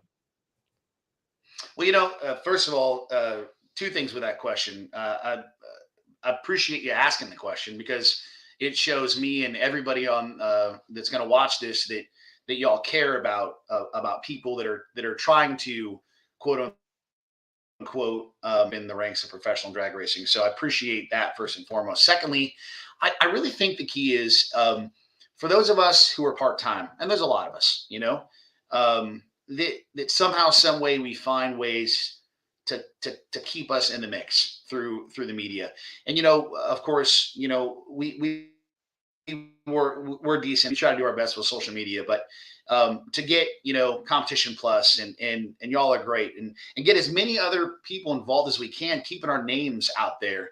It helps a bunch because, you know, one thing that a lot of the sponsors are looking at is they're looking at that. They're looking for, hey, is this guy somebody? Is he a daily topic or a weekly topic? And how many people follow him, and how many people like his pictures, and how many people comment on his stuff. I know it sounds crazy, but those are measurable metrics that just one measurable metric, one category that they're looking at saying, hey, is our investment with these guys a good investment? And, you know, so to answer your question, you know, keep us in your thoughts, keep us in your words, you know, let our names flow out of your mouth whenever you possibly can, because when you do, it helps us pick up some steam in the world of media, which always helps us sell, quote unquote, sell a partner for a sponsorship, and allow us to be at the racetrack for more. Because, you know, Lord knows this stuff is not it's not free. It definitely costs money for us to show up and put on a heck of a show. It's all about the show. Tony said that earlier. It's one of the things I hear him say, because it's all about the show. In the end, that's why we're out there. We're out there to entertain people, and, you know, and that's not just the race cars, but it's entertaining people with who we are, and, you know, getting ourselves as drivers out there with the fans and having fun, and letting people know that, hey, we're just people too, and we're just like you, and if you really want to do this bad enough, there's a way you can do it. And you know, I don't talk about that enough, but something, I don't want to get off subject here, but I got to tell you, I hope to inspire many people to do what I'm doing. That's my life's goal. In everything I do, I try to show people that if I can do it, you can do it. Because how I started drag racing is definitely not ideal in terms of the progression I took and where I started to get where I'm at now. It's not ideal. It's just what I had to do, because that was the opportunity that I had to create for myself, because that's what I could afford at that time. And that's what I had. So anybody can do it. If I can do it, anybody can do it. And if you're listening, I hope you heard me, and I mean it when I say it. You know, if you want something bad enough, you can do it. So, sorry, I kind of got off track there. I do that sometimes. No, I think with that was a great answer. I mean, especially telling, you know, everyone out there that you didn't take the traditional route, and you know, you can do it. So that's awesome. Darren, what do you got? Oh, I think we just lost Darren. Oh, that's that California peace out. internet for him. Yeah, right. Right. You got to go. It's all those Teslas, man. The Teslas are all plugged in. They're juicing the grid. Boom, his power goes out. No internet. No Darren. Boom. Get out of here, boy. Boom. See? Boom. Quiet, too. No one heard anything. Yeah. He's just like that. Yes, he's back. Okay. Having a little technical difficulties on my end. I'm back, though. I think I'm good. Someone in his area must have unplugged. So another Tesla going down the road. Here you go. He can be back in now. Nah, but buddy, you know, I hope I didn't miss anything in the few seconds I was out. But like, it's really cool to see where you're at. You specifically while you were gone. What you guys talk about? You're gonna have to watch it later and see. Gotcha. Nah, but it's really cool to see the progression, you know, from last year to this year. You know, seeing you as a new team owner, and like I said, you're a great guy. To see where you're at right now is pretty cool. And I want to ask you, you know, are there any marketing partners you've kind of, you know, went out there and kind of pitched and kind of try to go after to kind of partner up with you to help you guys get out there and get some more races? We have some serious irons in the fire. You know, as of right now, all of my partnerships that I have on my team and on my car, they're trade-off sponsorships. There's no real cash flow being passed around, and I'm overly thankful for those sponsors on my race car, because, you know, without them, that's just, you know, one more thing that I would have to be concerned about or dealing with in terms of providing for my team. So, but we do have some really big irons in the fire. You know, like anything I do in my life, I want to do it the very best I can, and I want to win. And that's why I get out of bed every day. I want to win. So, you know, me racing 5, 6, 7, 8 times a year in Top Fuel isn't going to cut it for me. That's not my plan. That's not my intentions. My plan is to learn how to be a good team owner, continue to improve as a driver, and grow my team. And that means grow it with marketing partners and creating business relationships and promoting the sport of drag racing and doing what I feel like a team owner and a driver should do to keep this sport alive. And man, we have some big irons in the fire. And you better believe when I tell you I will make something work, give me time. I don't know how long it's going to take me, but give me time. I ain't going nowhere. You will see us out there fully funded. How about that? Let's just go with that. I ain't quitting. Trust me. So I like that. And, like what we talked about here before with Tony on that, there is talk of maybe another car. So what would Buddy do? And this is just a random question. What would Buddy do if someone came to Buddy and said, hey, you know what? We've seen your hard work. We've seen you, behind the scenes working. You're a businessman. You're a business owner. Obviously, you're making a go of this. We want to partner with you and you to join our team and come out and run full time. Oh, another team. So like if Tony was going to have a second car, is that your question? Yep. I couldn't do it. I'm a builder and I'm a leader, not a follower. It's not that it wouldn't be an incredible opportunity. It could be the most incredible opportunity of a lifetime. The best race car, the best tuners, the best parts. But I've never had anything easy in my life. Nothing has ever came easy my way. And it's not to say that I wouldn't like to have something come my way. It's a little bit easier, but in the end, I want to do it my way. I want to work hard for it. I want to be able to say that I've earned the things around me and that I have. I want to be in control of who's on my team, the vibe of my team, how the friendships that get created on my team, the culture of my team. And, you give all that away. When you're driving someone else's race car, you've given all that up. Does that make sense? Yeah. And man, I got to tell you, that's actually a really tough question. And I'll stand firm in saying one more time, I wouldn't accept it. I'm here to build my program and grow my program. I sponsor a little girl in junior dragster. I met him at the racetrack. We were out there running one of my friend's few alters. He's actually on my team. And this little girl, man, she's hanging out our pit area the whole time. She thought it was the coolest thing ever. We're the only car at the racetrack burning nitro. And man, this little girl hung out with us. She goes back to her trailer, brings us back cookies. She's just a cool little girl. And so anyway, next thing you know, I'm feeling really obliged and I'm helping him out financially, and I got Vertex Roofing and General Contractors on the side of her junior dragster. And I got to tell you, I'm excited about it. And she's all pumped up and she's getting ready to go to a race. And I forgot the name of it, so pardon me, but her name's Jordan Dotson. Remember that name because she ain't going nowhere either. And she's so excited because this race she's going to will qualify her to race with us in Ennis in October.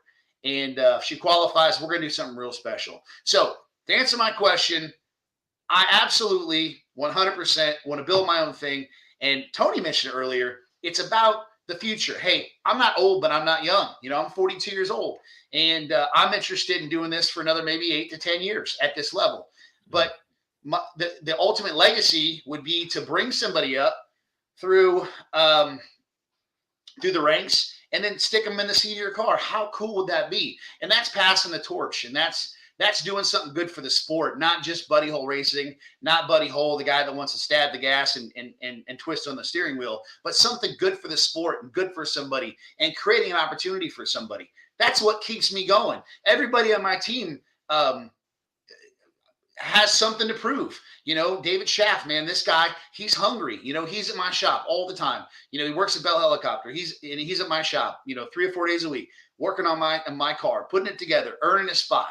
He wants to be somebody on my team in NHRA drag racing. I'm all about giving underdogs an opportunity in every single way and building my own thing. As a matter of fact, out of my whole team, there's only one other. There's outside of Tim Wilkerson, David Schaff is the only other person on my entire team that ever worked on a big show fuel car up until they worked on mine. And I'm proud to say that. And I'm building those people through Tim. Tim's training me. Tim's training them. Tim's guys are training my guys, but we're building our thing. And I got to tell you, there's a lot of glory in that because there's plenty of people out there to hire that have been doing it a long time that we could instantly bring in. But no, that's not how I do things. I want to do it my way. I want to give people a chance that wouldn't have it otherwise and have something to really be proud of at the end of the day. And you mentioned building stuff. I mean, Steve Torrance is like the perfect example. I know he had Lee Beard at first, and then obviously Richard Hogan and stuff like that helping him out. Yeah. But I mean, started off with Dexter Tuttle, and then like he left to go do his own thing. And now you look later, started his own team, and now look, he's a 4-time Camping World Top Fuel champion of the world. Hey, And so undoubtedly, undeniably, one of the best top fuel drivers of all time that built his own empire. Yeah. I mean, what if he didn't do that? Right? What if he didn't do it? I mean, think about all opportunities that he created for all those team members and Bobby Lagana and Dom Lagana and all those people. All those people have a job because of him, and they have all those championship rings because of his risk and his father's risk. And I think it totally kicks butt. For sure. And then you mentioned, I'm sorry, Sam, you go. Really short here. Everybody, I have myself on mute. So Lee, not Lee. Aaron, this is your first one. Buddy, you've been a part of this. If you have yourself on mute when you go to talk, you must drink. I'm drinking Dickies sweet tea. Aaron, what do you have to drink? I have nothing next to me right now. Buddy. Yes, double trouble. You're muted too. Darren, you're muted. Unmute yourself. Yes, everyone at home that's still up. Like I said, Dickies sweet tea. Cherry limeade. Hey, Darren, do you have something to drink? Cherry limeade, sparkling water. I do not. Darren is muted. Darren, why are you muted? I'm not muted. No, he's muted. He's not. We can hear him. Yeah, I'm not muted. Okay, I couldn't hear you. What are you drinking, buddy? Cherry limeade, sparkling water, man. Nectar of the gods. Right. Gator pops. See, that's what I'm calling now. When someone's like, "You drink beer," I don't drink beer. But to all you guys out there that you work out and you drink beer, they're gainer shakes, man. You gain all those calories and all that carbs. Gainer shakes. Cheers, everybody. I messed up. Yeah. Even Lee, look, see the nectar of the gods. No, those are gainer shakes. Take a drink. Lee, I don't know what you're drinking. I hope you're having fun. But I got to say this because I've noticed it. The Lagana shoe game on the starting line is unbelievable. Like when I mention it, like, dude, any man that can wear fresh threes at the starting line on an NHRA surface, I pulled him aside in Denver and I said, look, if you come out here with another fresh pair of J's on, he goes, man, you haven't even seen half of them. He says, I probably got 60, 70 boxes that are not even open yet in the basement of my house. I said, man, like, that's the kind of, like, what other sport do you see that in? I mean, other than football, Jordan's got football cleats, right? Golf, maybe there's a couple, but what other sport than football and basketball do you see some fresh Jordans at the starting line? Or, tennis. No one's wearing Jordans in tennis. And I mean, the drag races is dirty too. Who wears the J's to the drag races? Like, bro, I'm telling you right now, every weekend he's got on they're not mint.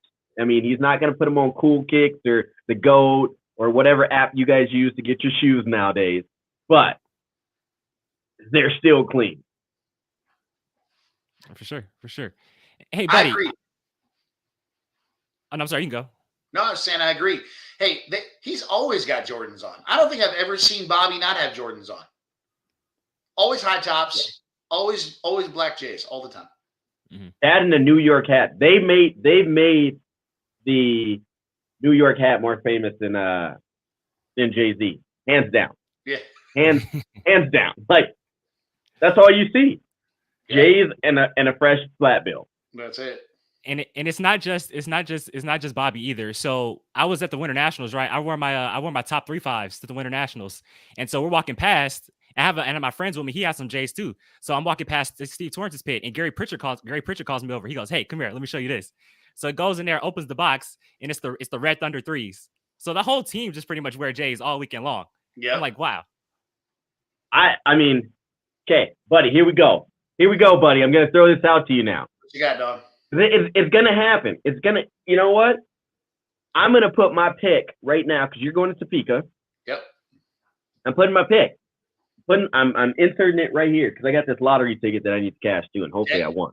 But if when you win your first race, and that's gonna be in Topeka, you got to go and find some J's, and I need some J's on the Camping World stage with some champagne. Let's do it. All right.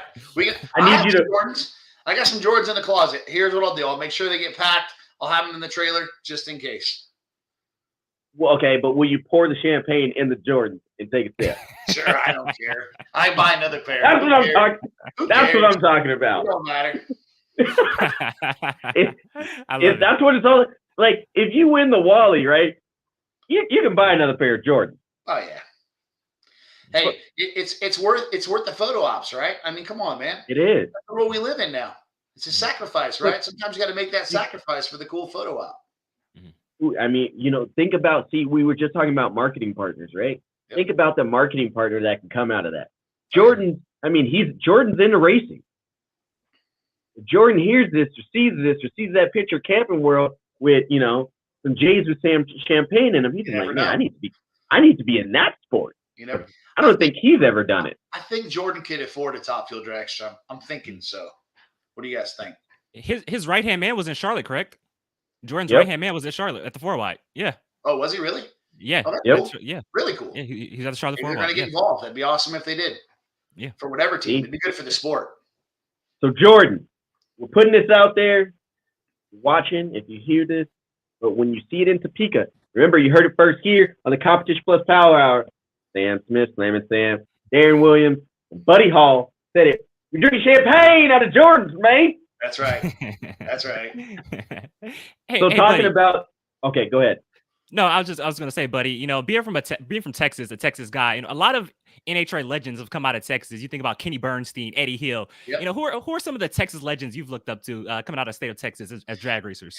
Man, it's funny you ask that because I always want to go back to Raymond Beadle, Mm-hmm. Eddie Hill for sure, but I always just go back to Raymond Beadle. I mean, what's really cooler than the Blue Max funny car? It's really cool. And my trailer was built by Performax. My semi trailer that we haul the car in, and Performax is a sister company to Chaparral, and the gentleman that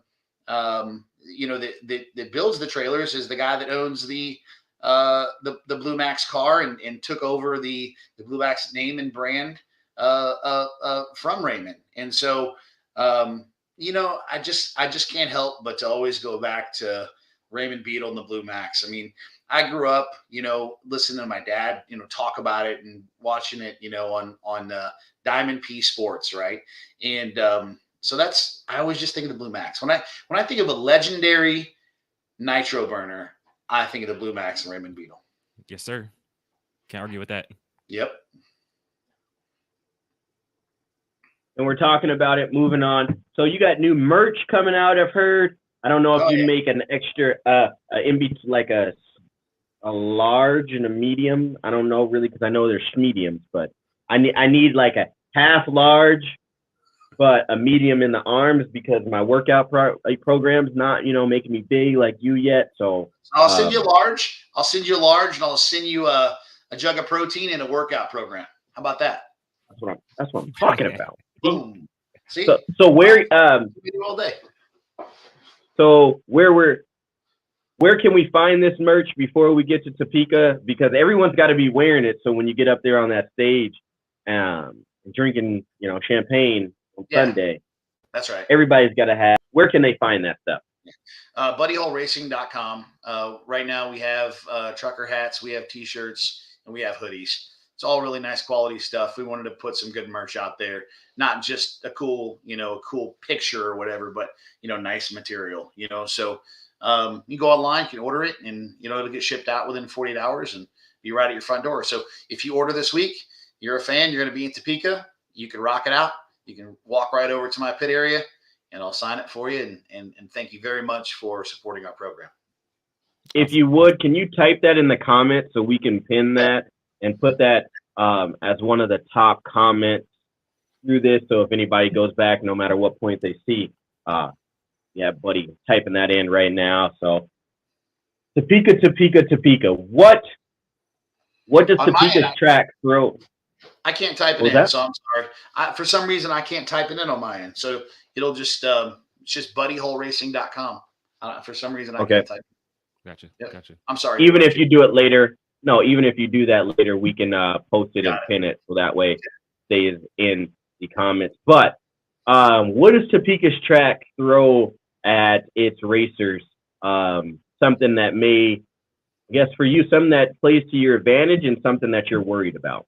Well, I've never been down that racetrack. I've been to that track a couple times. I've never been down that track. So, for me, it's, I have the same expectations out of that track as I do any of the tracks. And what I mean by that is we show up to the track, we race the racetrack. What I do have is an ace in the hole with Tim Wilkerson. The guy's been down that racetrack for how many years? 25 years now he's been going on that racetrack. So he knows it just as good as anybody out there. And that's the guy that's making the final decision on my race car. So I feel very good about it. I'm excited to race in Topeka. It's a fast racetrack where a lot of records have been set over the years. I can remember Scott Coletta's dominance there over the years in Top Fuel. And man, it's just, I'm really excited to go. It's not only just for me, it's not just because we've been parked for a while, but I'm always going to get up and get excited about a track that I've never taken a tree at. So I'm jazzed up, man. I'm ready to rock and roll. Man, you talk about Topeka. Topeka is like one of those racetracks. What's called the boom of the super tracks back in the late '80s. I love Topeka. It's a bad, fast racetrack. You talk about Garrett Ormsby going 488 in 1990, first to dip in the 480s. You talk about 98 when it went to like 2 a.m. in the morning, blowing up stuff. Corey Mack blowing up stuff at 2 a.m. in the morning on Monday morning, actually. So I'm looking forward to it. Yeah, that's really cool. Yeah, a lot of cool things have happened in Topeka. It's also great. That's a great track for the fans. I mean, we don't talk about that enough. I mean, there's a big campground there, and it's called Heartland Park, Topeka, for a reason. It's a really cool, it's almost like a fairgrounds, right? And so there's a campgrounds. I mean, you could bring your family there, bring your kids, and pull your camper or drive your motorhome or pop your tent and really, really enjoy yourself. See some drag races, cook some food, have some beers with your buddies, whatever you do. But nothing beats NHRA drag racing at Topeka when you can go camping with your friends and family. I'm excited to go. I'm jazzed up. I'm excited too. I'm going to go now. I'm going to leave tomorrow. I'll see you guys there. I'm just going to go hang out now. I'll wait for everybody else to show up. That's how excited I am. I'm just going to go now. I'm going to leave tomorrow. I'll see you guys there. How about that? Gotcha. That's awesome. Gotcha. And so with you, like we mentioned a couple of times before, your personal business, like we said, the way to help you is not only marketing partners, but to help you through your personal business there that you have in Texas where you are. Tell us about that, what you guys are doing. I know last time you had mentioned that you guys are growing. So give us a little update on the business. Yeah, appreciate that. The Vertex Roofing and General Contractors, we're very stable and we're steadfast in that market. So we continue to continue on with our success there. Vertex Energy is our solar division, and we opened up that in March, and it's really taken off. And and we install solar systems in 18 different states. And if you're interested in solar, or somebody watching interested in solar, check out our website. It's vertexnrg.com, and we're happy to talk to you about it. It's just one of the many ways to offer yourself, or be in control of the power in your house without dictation from the meter. So it's pretty cool. It's really, I believe, one of the ways of the future when you really educate yourself on the solar industry and truly understand it, not just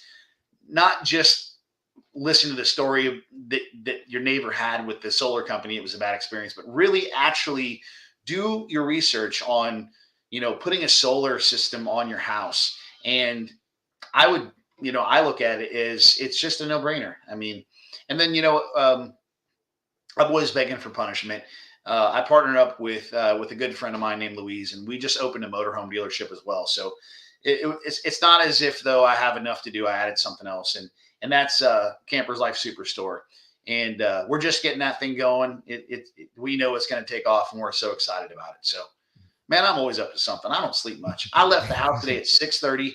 I walked back in my door at 8:45 to get on the computer, and that's a fact. And I worked all day. So I have a marketing. Oh, since you own a motorhome company, we were just talking about it. How Darren needs a spot to stay when he comes down to Brainerd. We'll talk about that later. Though. Yeah. There you go. You guys need one. We'll talk. Wrap it in Power Hour, man. Get it wrapped. Put the Competition Plus Power Hour on it. Yeah, I can see it now. You're saying travel the world? We could travel. That's a good idea. Hey, Bobby, wake up! Somebody give Bobby some coffee. Bobby, call me tomorrow. We'll get y'all hooked up. Dude, could you imagine the live video streams and like the YouTube channel videos we could do on the road? And we could do it like the Monday Night Football where they put the faces of whoever won that week. We could put them up on. Yeah. No, that would be bad. That'd be bad. You know what I noticed too? All three of us have a lifting background. Like I was an Olympic weightlifter, Buddy Hall's a power lifter. You work out too, Sam. You've done a lot of stuff. We all have weightlifting backgrounds, so that's right. we all need to go down to Texas and work out together. But Buddy, shout out to Country Meat. Hey, here's what we can do something really cool. If we ever show up to a race early, I'm always there early. But if y'all show up to a race early, we should do a gym session, record it of us cutting up, having fun, and make a little YouTube out of it. It'd be totally killer. We'll get Hagen to go. Down. Hey, we'll get Hagen to go, and then we'll get Caps and Torrance to go. Okay, I'm down with that. Would that be cool? I'm down with that. Because those guys work out, it'd be cool. It'd be cool to do it. I'm down with I'm that. down to do it. Let's do it. We'll start a group chat. We'll add them on there. I'm down. I mean, cool. you guys say which track, and we will figure it out and be there. That'll be fun. I like that. Like it. We can make some fun out of it too. You get a bunch of characters together, and going through physical activity, and the deal. We could have a lot of fun with it. It can make for good entertainment for fans. For sure. Buddy, I want to ask you this real quick, because I know you, like you said, you helped out junior dragsters and stuff like that, and me and Lee kind of talked about this earlier, and we actually talked about this with Tony Schumacher not long ago. Do you, as a team owner, you got Antron Brown owning his own team, Ron Capps owning his own team, you own your own team. Do you feel like the mode should take the mode where we, for you guys who own nitro cars, should have like an alcohol car or a nostalgia car and bring these young people up through the ranks so they can and groom them so they can one day take over your seat, and so we can have the fresh faces in the nitro classes for years to come? Yeah, the answer is yes, 100%. I have two other race cars, and really none of them are fit to groom people in. They're both pretty, they're very aggressive cars, so that'd be a bad idea. But for sure, I mean, that's the idea, right? The idea is to, I guess, really just first of all, get the right people interested and find people that are really hungry, and then, let them move through the ranks, if you will. Because, here's the thing. Once you're at the highest level, yes, I mean, you got to be competitive. You got to have the eye of the tiger. You got to hustle hard. You got to stay out there. But you also can't forget where you came from, and you can't ever forget that there's other people out there that want to be you, and it's your job to find them. Because, one thing I've learned is a lot of people just don't want to speak up, right? They don't want to say what they want. And that's unfortunate because, you can't be told no if you don't ask. And so it's our job, at the professional level to try to find other people that are interested, to find young people who want to, work up to the top fuel and fuel funny car level, because, there's not many of us. How many top fuel drivers and fuel funny car drivers are there in America right now? 40, 45 of us, maybe? Mm-hmm. How many are in the world? 70, 80? I don't know. I don't know the answer. But it ain't many. Out of the 9 billion people on our earth, there's a very small percentage of us, a tiny small percentage. So we always got to be trying to find the next thing, and that's where I get so excited about talking to Jordan Dotson's dad about how she did over the weekend. And he sends me text updates, and I just love it. I look at my phone and I smile because that's the future. And I hope that little girl stays interested because, man, she is all about drag racing right now. And if she keeps the attitude and she keeps doing what she's doing, she'll do well. And I'll help her the entire time. Awesome. Well, buddy, that was all the questions I had for you, Darren. I don't have any more, or I don't know if you have any more. I got some more. I got some more. It's actually not a question. Let's it's not even go. a question.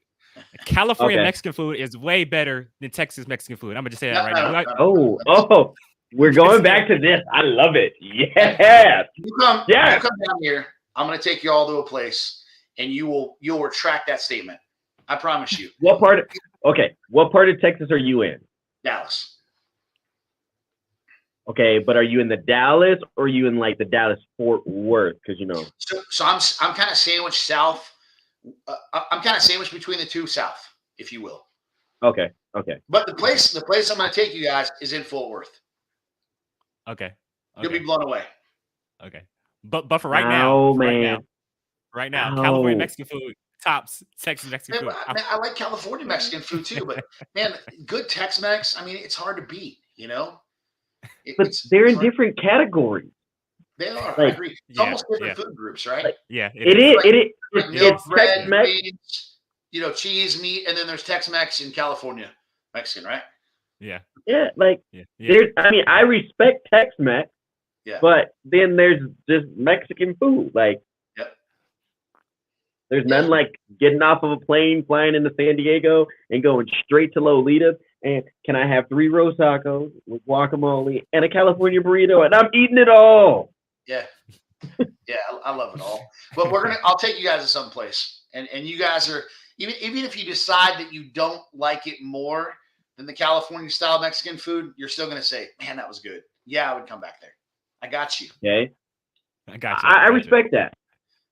Okay, since we're talking food, for me, do you go to Louisiana much?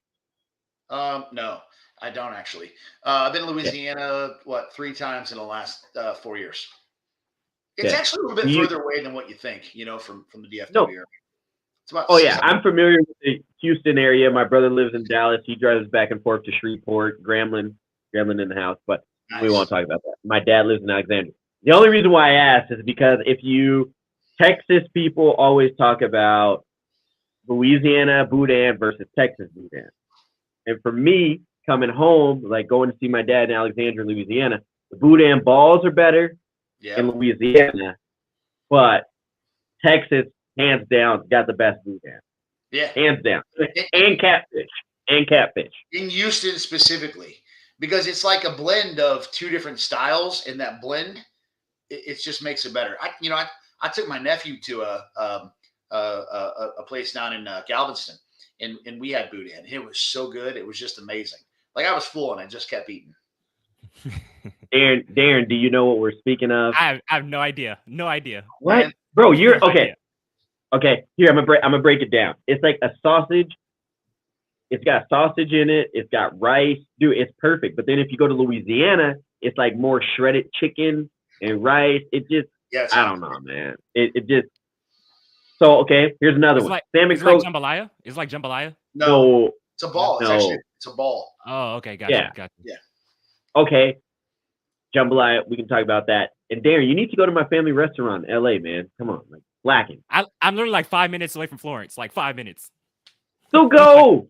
Look, I don't ever tell anybody to drop a name, but drop a name. Doesn't say and no one else. If you're watching this, don't call me this.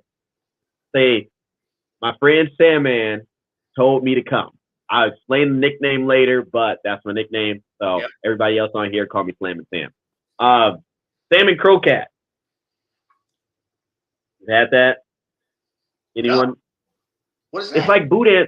It's like boudin. Oh, okay. Homework for both of you guys. Let me write it down. Let me get a pen. Go and order either salmon croquette. If you go, Darren, to the restaurant, salmon croquette and grit, or salmon croquette and smothered potato. Okay, that sounds good. Basically, it's smothered fried potatoes. They take potatoes, slice it really, really thin with some onions and some green peppers, right? And then salmon croquette is like, it's a salmon, and then they deep fry it. Boy, you squirt some ketchup on that with some hot sauce. Woo! Hey, I'm telling you, hands down, top 10 meal. And you're going to thank me later. Hey, off the subject, but on the subject. Next summer, outside of the NHRA tour, I'm going to do at least 1 or 2 different style tours, right? So we are we're building a sick week / drag week Camaro. Okay. I'm Nice. really excited about it. I'm working with my friend JD on it at Pro and Auto Sports. He's local here. And man, he builds some really cool stuff. And so we're working on a car specifically for that. And man, wouldn't it be cool to do like a competition plus like series of it? You know what I mean? Maybe one of you two want to go with me, right? Wouldn't that be cool to like film the whole thing and make a little series? How cool would that be? Maybe I'll take Bobby.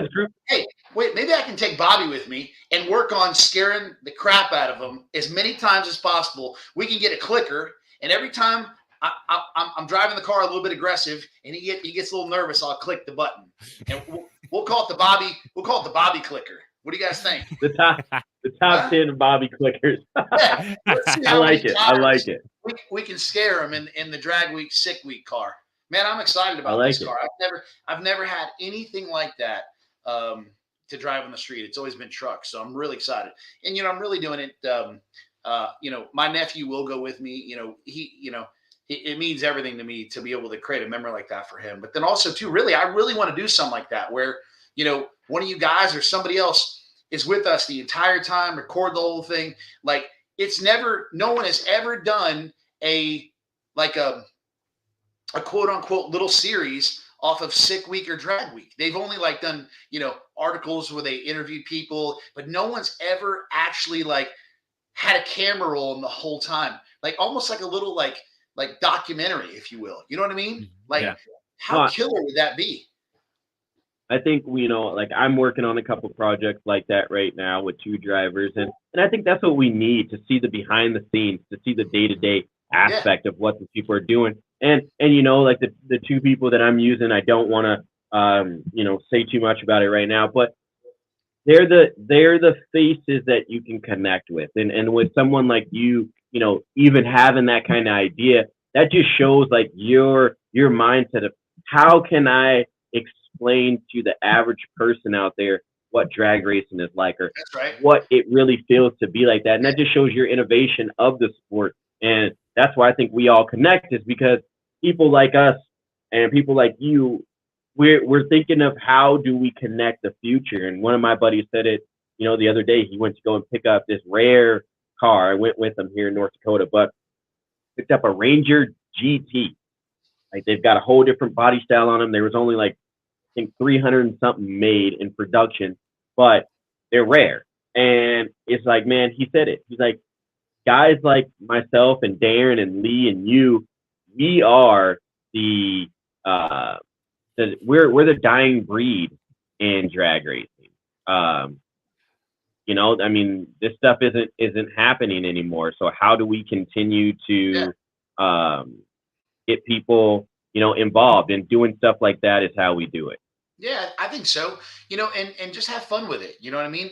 And I also believe that, the truth is, I think what creates loyal fans is letting the fans in on the drivers' lives. You know what I mean? When people really see who you are and what you really do, and I guess providing an example of recording an entire week of traveling a couple, 1,000 to 1,200 miles in a street / race car, and recording all the chronicles, the mistakes, the breakdowns, if there are any, recording it at the racetrack, and talking to people, and when we sit down to eat, and whatever it is, I think it'd really be great for NHRA Competition Plus. It'd be great for everybody involved. And my buddy JD, he knows how to build a car. He had a car on sick week, and LSA, blown LS deal. In a Corvette, man, and they went 1,200 miles in that thing on the highway, ran the air conditioner, and then at the track, ran 9.0s with it, and then once again would take off and go to the next track with the air conditioner on the thing. So we're really excited to build something cool and have some fun with it. So if one of you two want to go, let me know. We'll figure out something, and we'll have fun. You know what I'm saying? How cool would that be? Though? We could have a ball, man. We could try. We could just try all this different food. We could do Mexican. We could do, all these different foods we were talking about. See, that's it. We could do take Mexican. There's only certain. What are you thinking, Darren? Because there's some that I can't get down with. As far as what? Food. Just nothing weird like calamari, seafood. I don't like seafood. I can't do seafood. I can't do seafood. Oh, come on. I can't. How are you Like, from California? You can't. I could do salmon and like catfish and stuff like that, but like gumbo and crab and shrimp, I can't do. I'm not rocking with it. I can't do shrimp because I will blow up. I'll look like Will Smith on Hitch. So no shrimp for me. No, seriously. Like I went on a date with a girl. I don't mention her name ever, but I went on a date with a girl and she had a fish taco, and she's like, "Here, have this a shrimp taco." I ate it, bro. She had to rush me to the hospital, and we ditched 6 period that year to go eat shrimp tacos. Never again. Like worst experience of my life. So no shrimp tacos for this guy. But that or Thai food, like I just can't get down with it. No, I love Thai food. I go for Thai food anytime. Oh man, I'd rather have a foot-long corn dog. It's funny that you mentioned, buddy, as far as like a documentary style, thing on Sick Week. Awesome. I want to do it. Let's make it happen. I tell you what, we'll figure it out. We'll get together off the camera. We'll figure it out. We'll make it happen. I'm telling you, we can make something really cool happen. Really cool. Let's do it. Yep. Let's do it. Let's do it. Hey, 1,000. I think it's already been spoken. It's going to happen. It's happening. 1,000 horsepower street car. Come on, man. It's gonna run 9 O's in the quarter. Are you kidding me? And then we'll hop in and roll up the windows and turn the air conditioner and go to the next stop. What do you say? I like it. I'm all in. But before we let you go there, buddy, what do you want to say to the people that may watch this, to the Competition Plus world, anyone that's out there?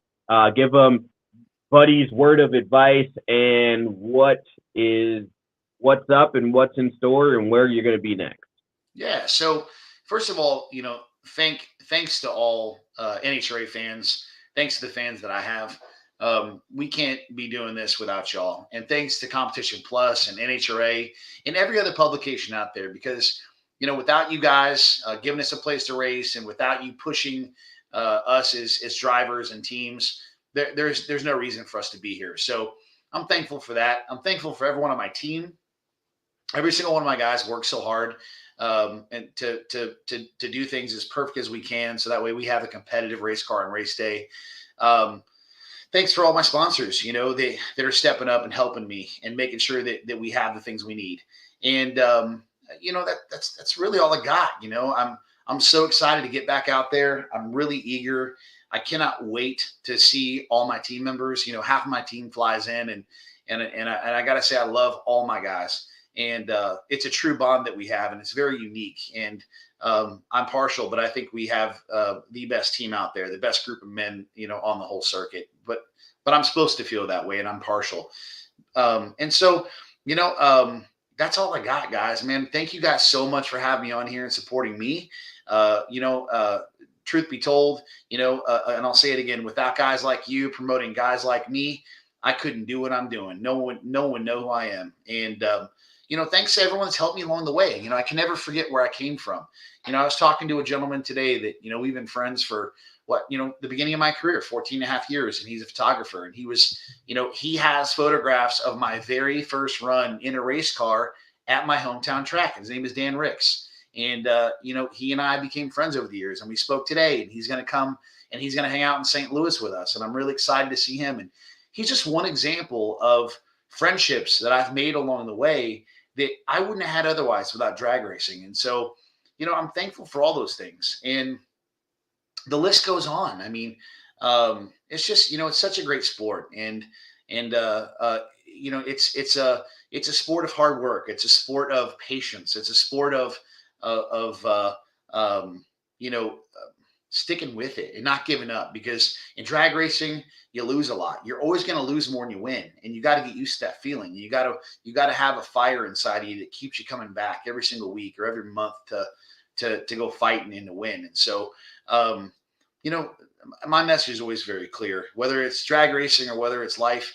Work hard, have a good attitude. And if you want to do something, don't let anything or anyone holding you back from going and doing it. Because if they do, then you'll regret it someday when you can't do it physically. So what, if you're listening and you may just be a drag racing fan and you may have other hobbies, you may, whatever the hobbies are, get to the highest level you can of your hobby or your career. And that's the message I always send to anybody, whether you work for Vertex NRG, Vertex Roofing and General Contractors, whether you're at Camper's Life Superstore, you're at Buddy Hole Racing, I don't care. Wherever you're at, be the best version of yourself all the time and have fun doing it. And that's it, boys. Thank you guys so much for having me. I always love coming on the show, man. It's so awesome. I'm so blessed to be able to even get an opportunity to let the world listen to me. I mean, it's an honor. So thank you. Yeah, we appreciate you. You have a good rest of your night, and we will see you. Well, you said you're leaving for the racetrack tomorrow, so you'll be there. Make sure you save a spot for us, and we will see you soon. Yeah, I'll get the corn dog trailer right next to mine. So when you show up, you can get that foot long you mentioned earlier. Yes.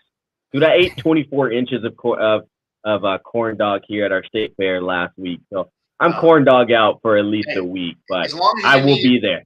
As long as you eat it all in one bite, you and I are good. All right, buddy. We appreciate it. You have a good night. All right, see you, buddy. Thank you so much. Thank you, guys. In the race for quality, there is no finish line. Jerry Bickle Race Cars is a one-stop chassis shop for drag racing performance parts and race components. For over 50 years, Jerry Bickle Race Cars has been an essential part of racers' plans for building world champion race cars. Our parts department is stocked with every part a racer might need. Log on to jerrybickle.com for more information. We build anything with doors. jerrybickle.com. Well, Darren, we have made it. We have reached that point in the show. We're going to let our hair down, but neither you or I have really super long hair. But we are going to give the final wrap down, the uncensored, the uncut, the what is going on. Oh, what?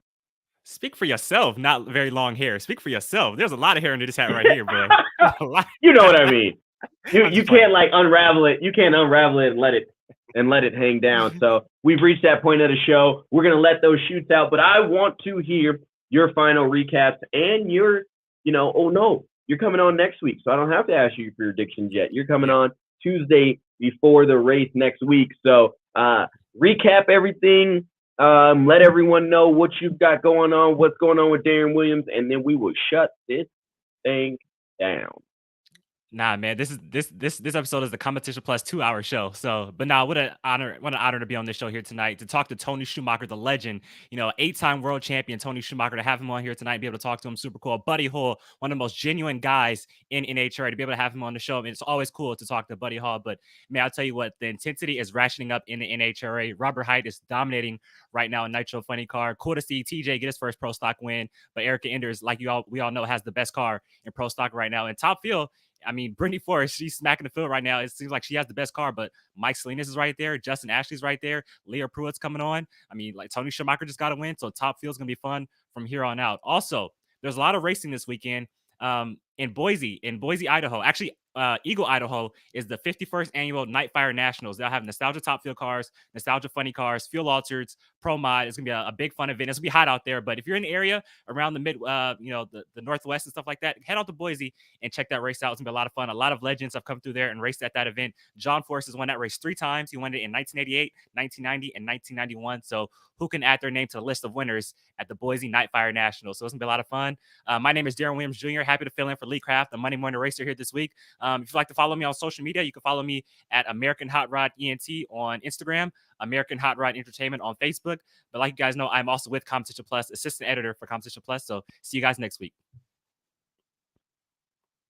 Woo! You talk fast, brother. But we appreciate it. Thank you, Darren, for always coming on or being available to help out here on the show. We truly appreciate it. To you guys out there, go over and follow his YouTube channel. He's doing great things. As you see, those little videoettes that we have every week are brought to you after a race, are brought to you by Darren. So he is doing great things. Darren, like I said, man, it's always an honor and a pleasure to talk to you guys. You guys know who I am. I'm that crazy guy that they call Slammin' Sam. I am half of the Competition Plus Power Hour. I am the owner of Outlaw Performance ENT Video editing, pictures, whatever it is you may need. So I appreciate you guys. Go over to YouTube, hit the like, hit the subscribe. In the Groove Podcast, that is me talking to all your favorite drivers in and out of the racing world, from circle track all the way up, junior dragsters, and it all, uncensored, uncut, and we just talk the raw about racing. To Bobby Bennett, the whole team at Competition Plus, it's been fun having this guy on. It's been fun talking with Lee, yakking it up about everything. But you guys know what it is. Safety Safari is pushing us to the top end. I'm getting my blue hat because I qualified #1 tonight, and I am on my way to get that hat and be on stage with Buddy Hall, drinking champagne out of some fresh J's. Till next time, y'all. As Lee would say, God bless and keep the pedal to the metal. Get your CompetitionPlus.com apparel today. Whether it's our nitro-burning funny car design or the vibrant door slammer design, we have the swag to show you are always in the know. Get yourself a hat too. And we know not everyone enjoys wearing a mask, but if you must wear one, at least wear a good-looking one. Check out the new CompetitionPlusApparel.com for the latest from the place where you have trusted for your news on the internet for over 2 decades.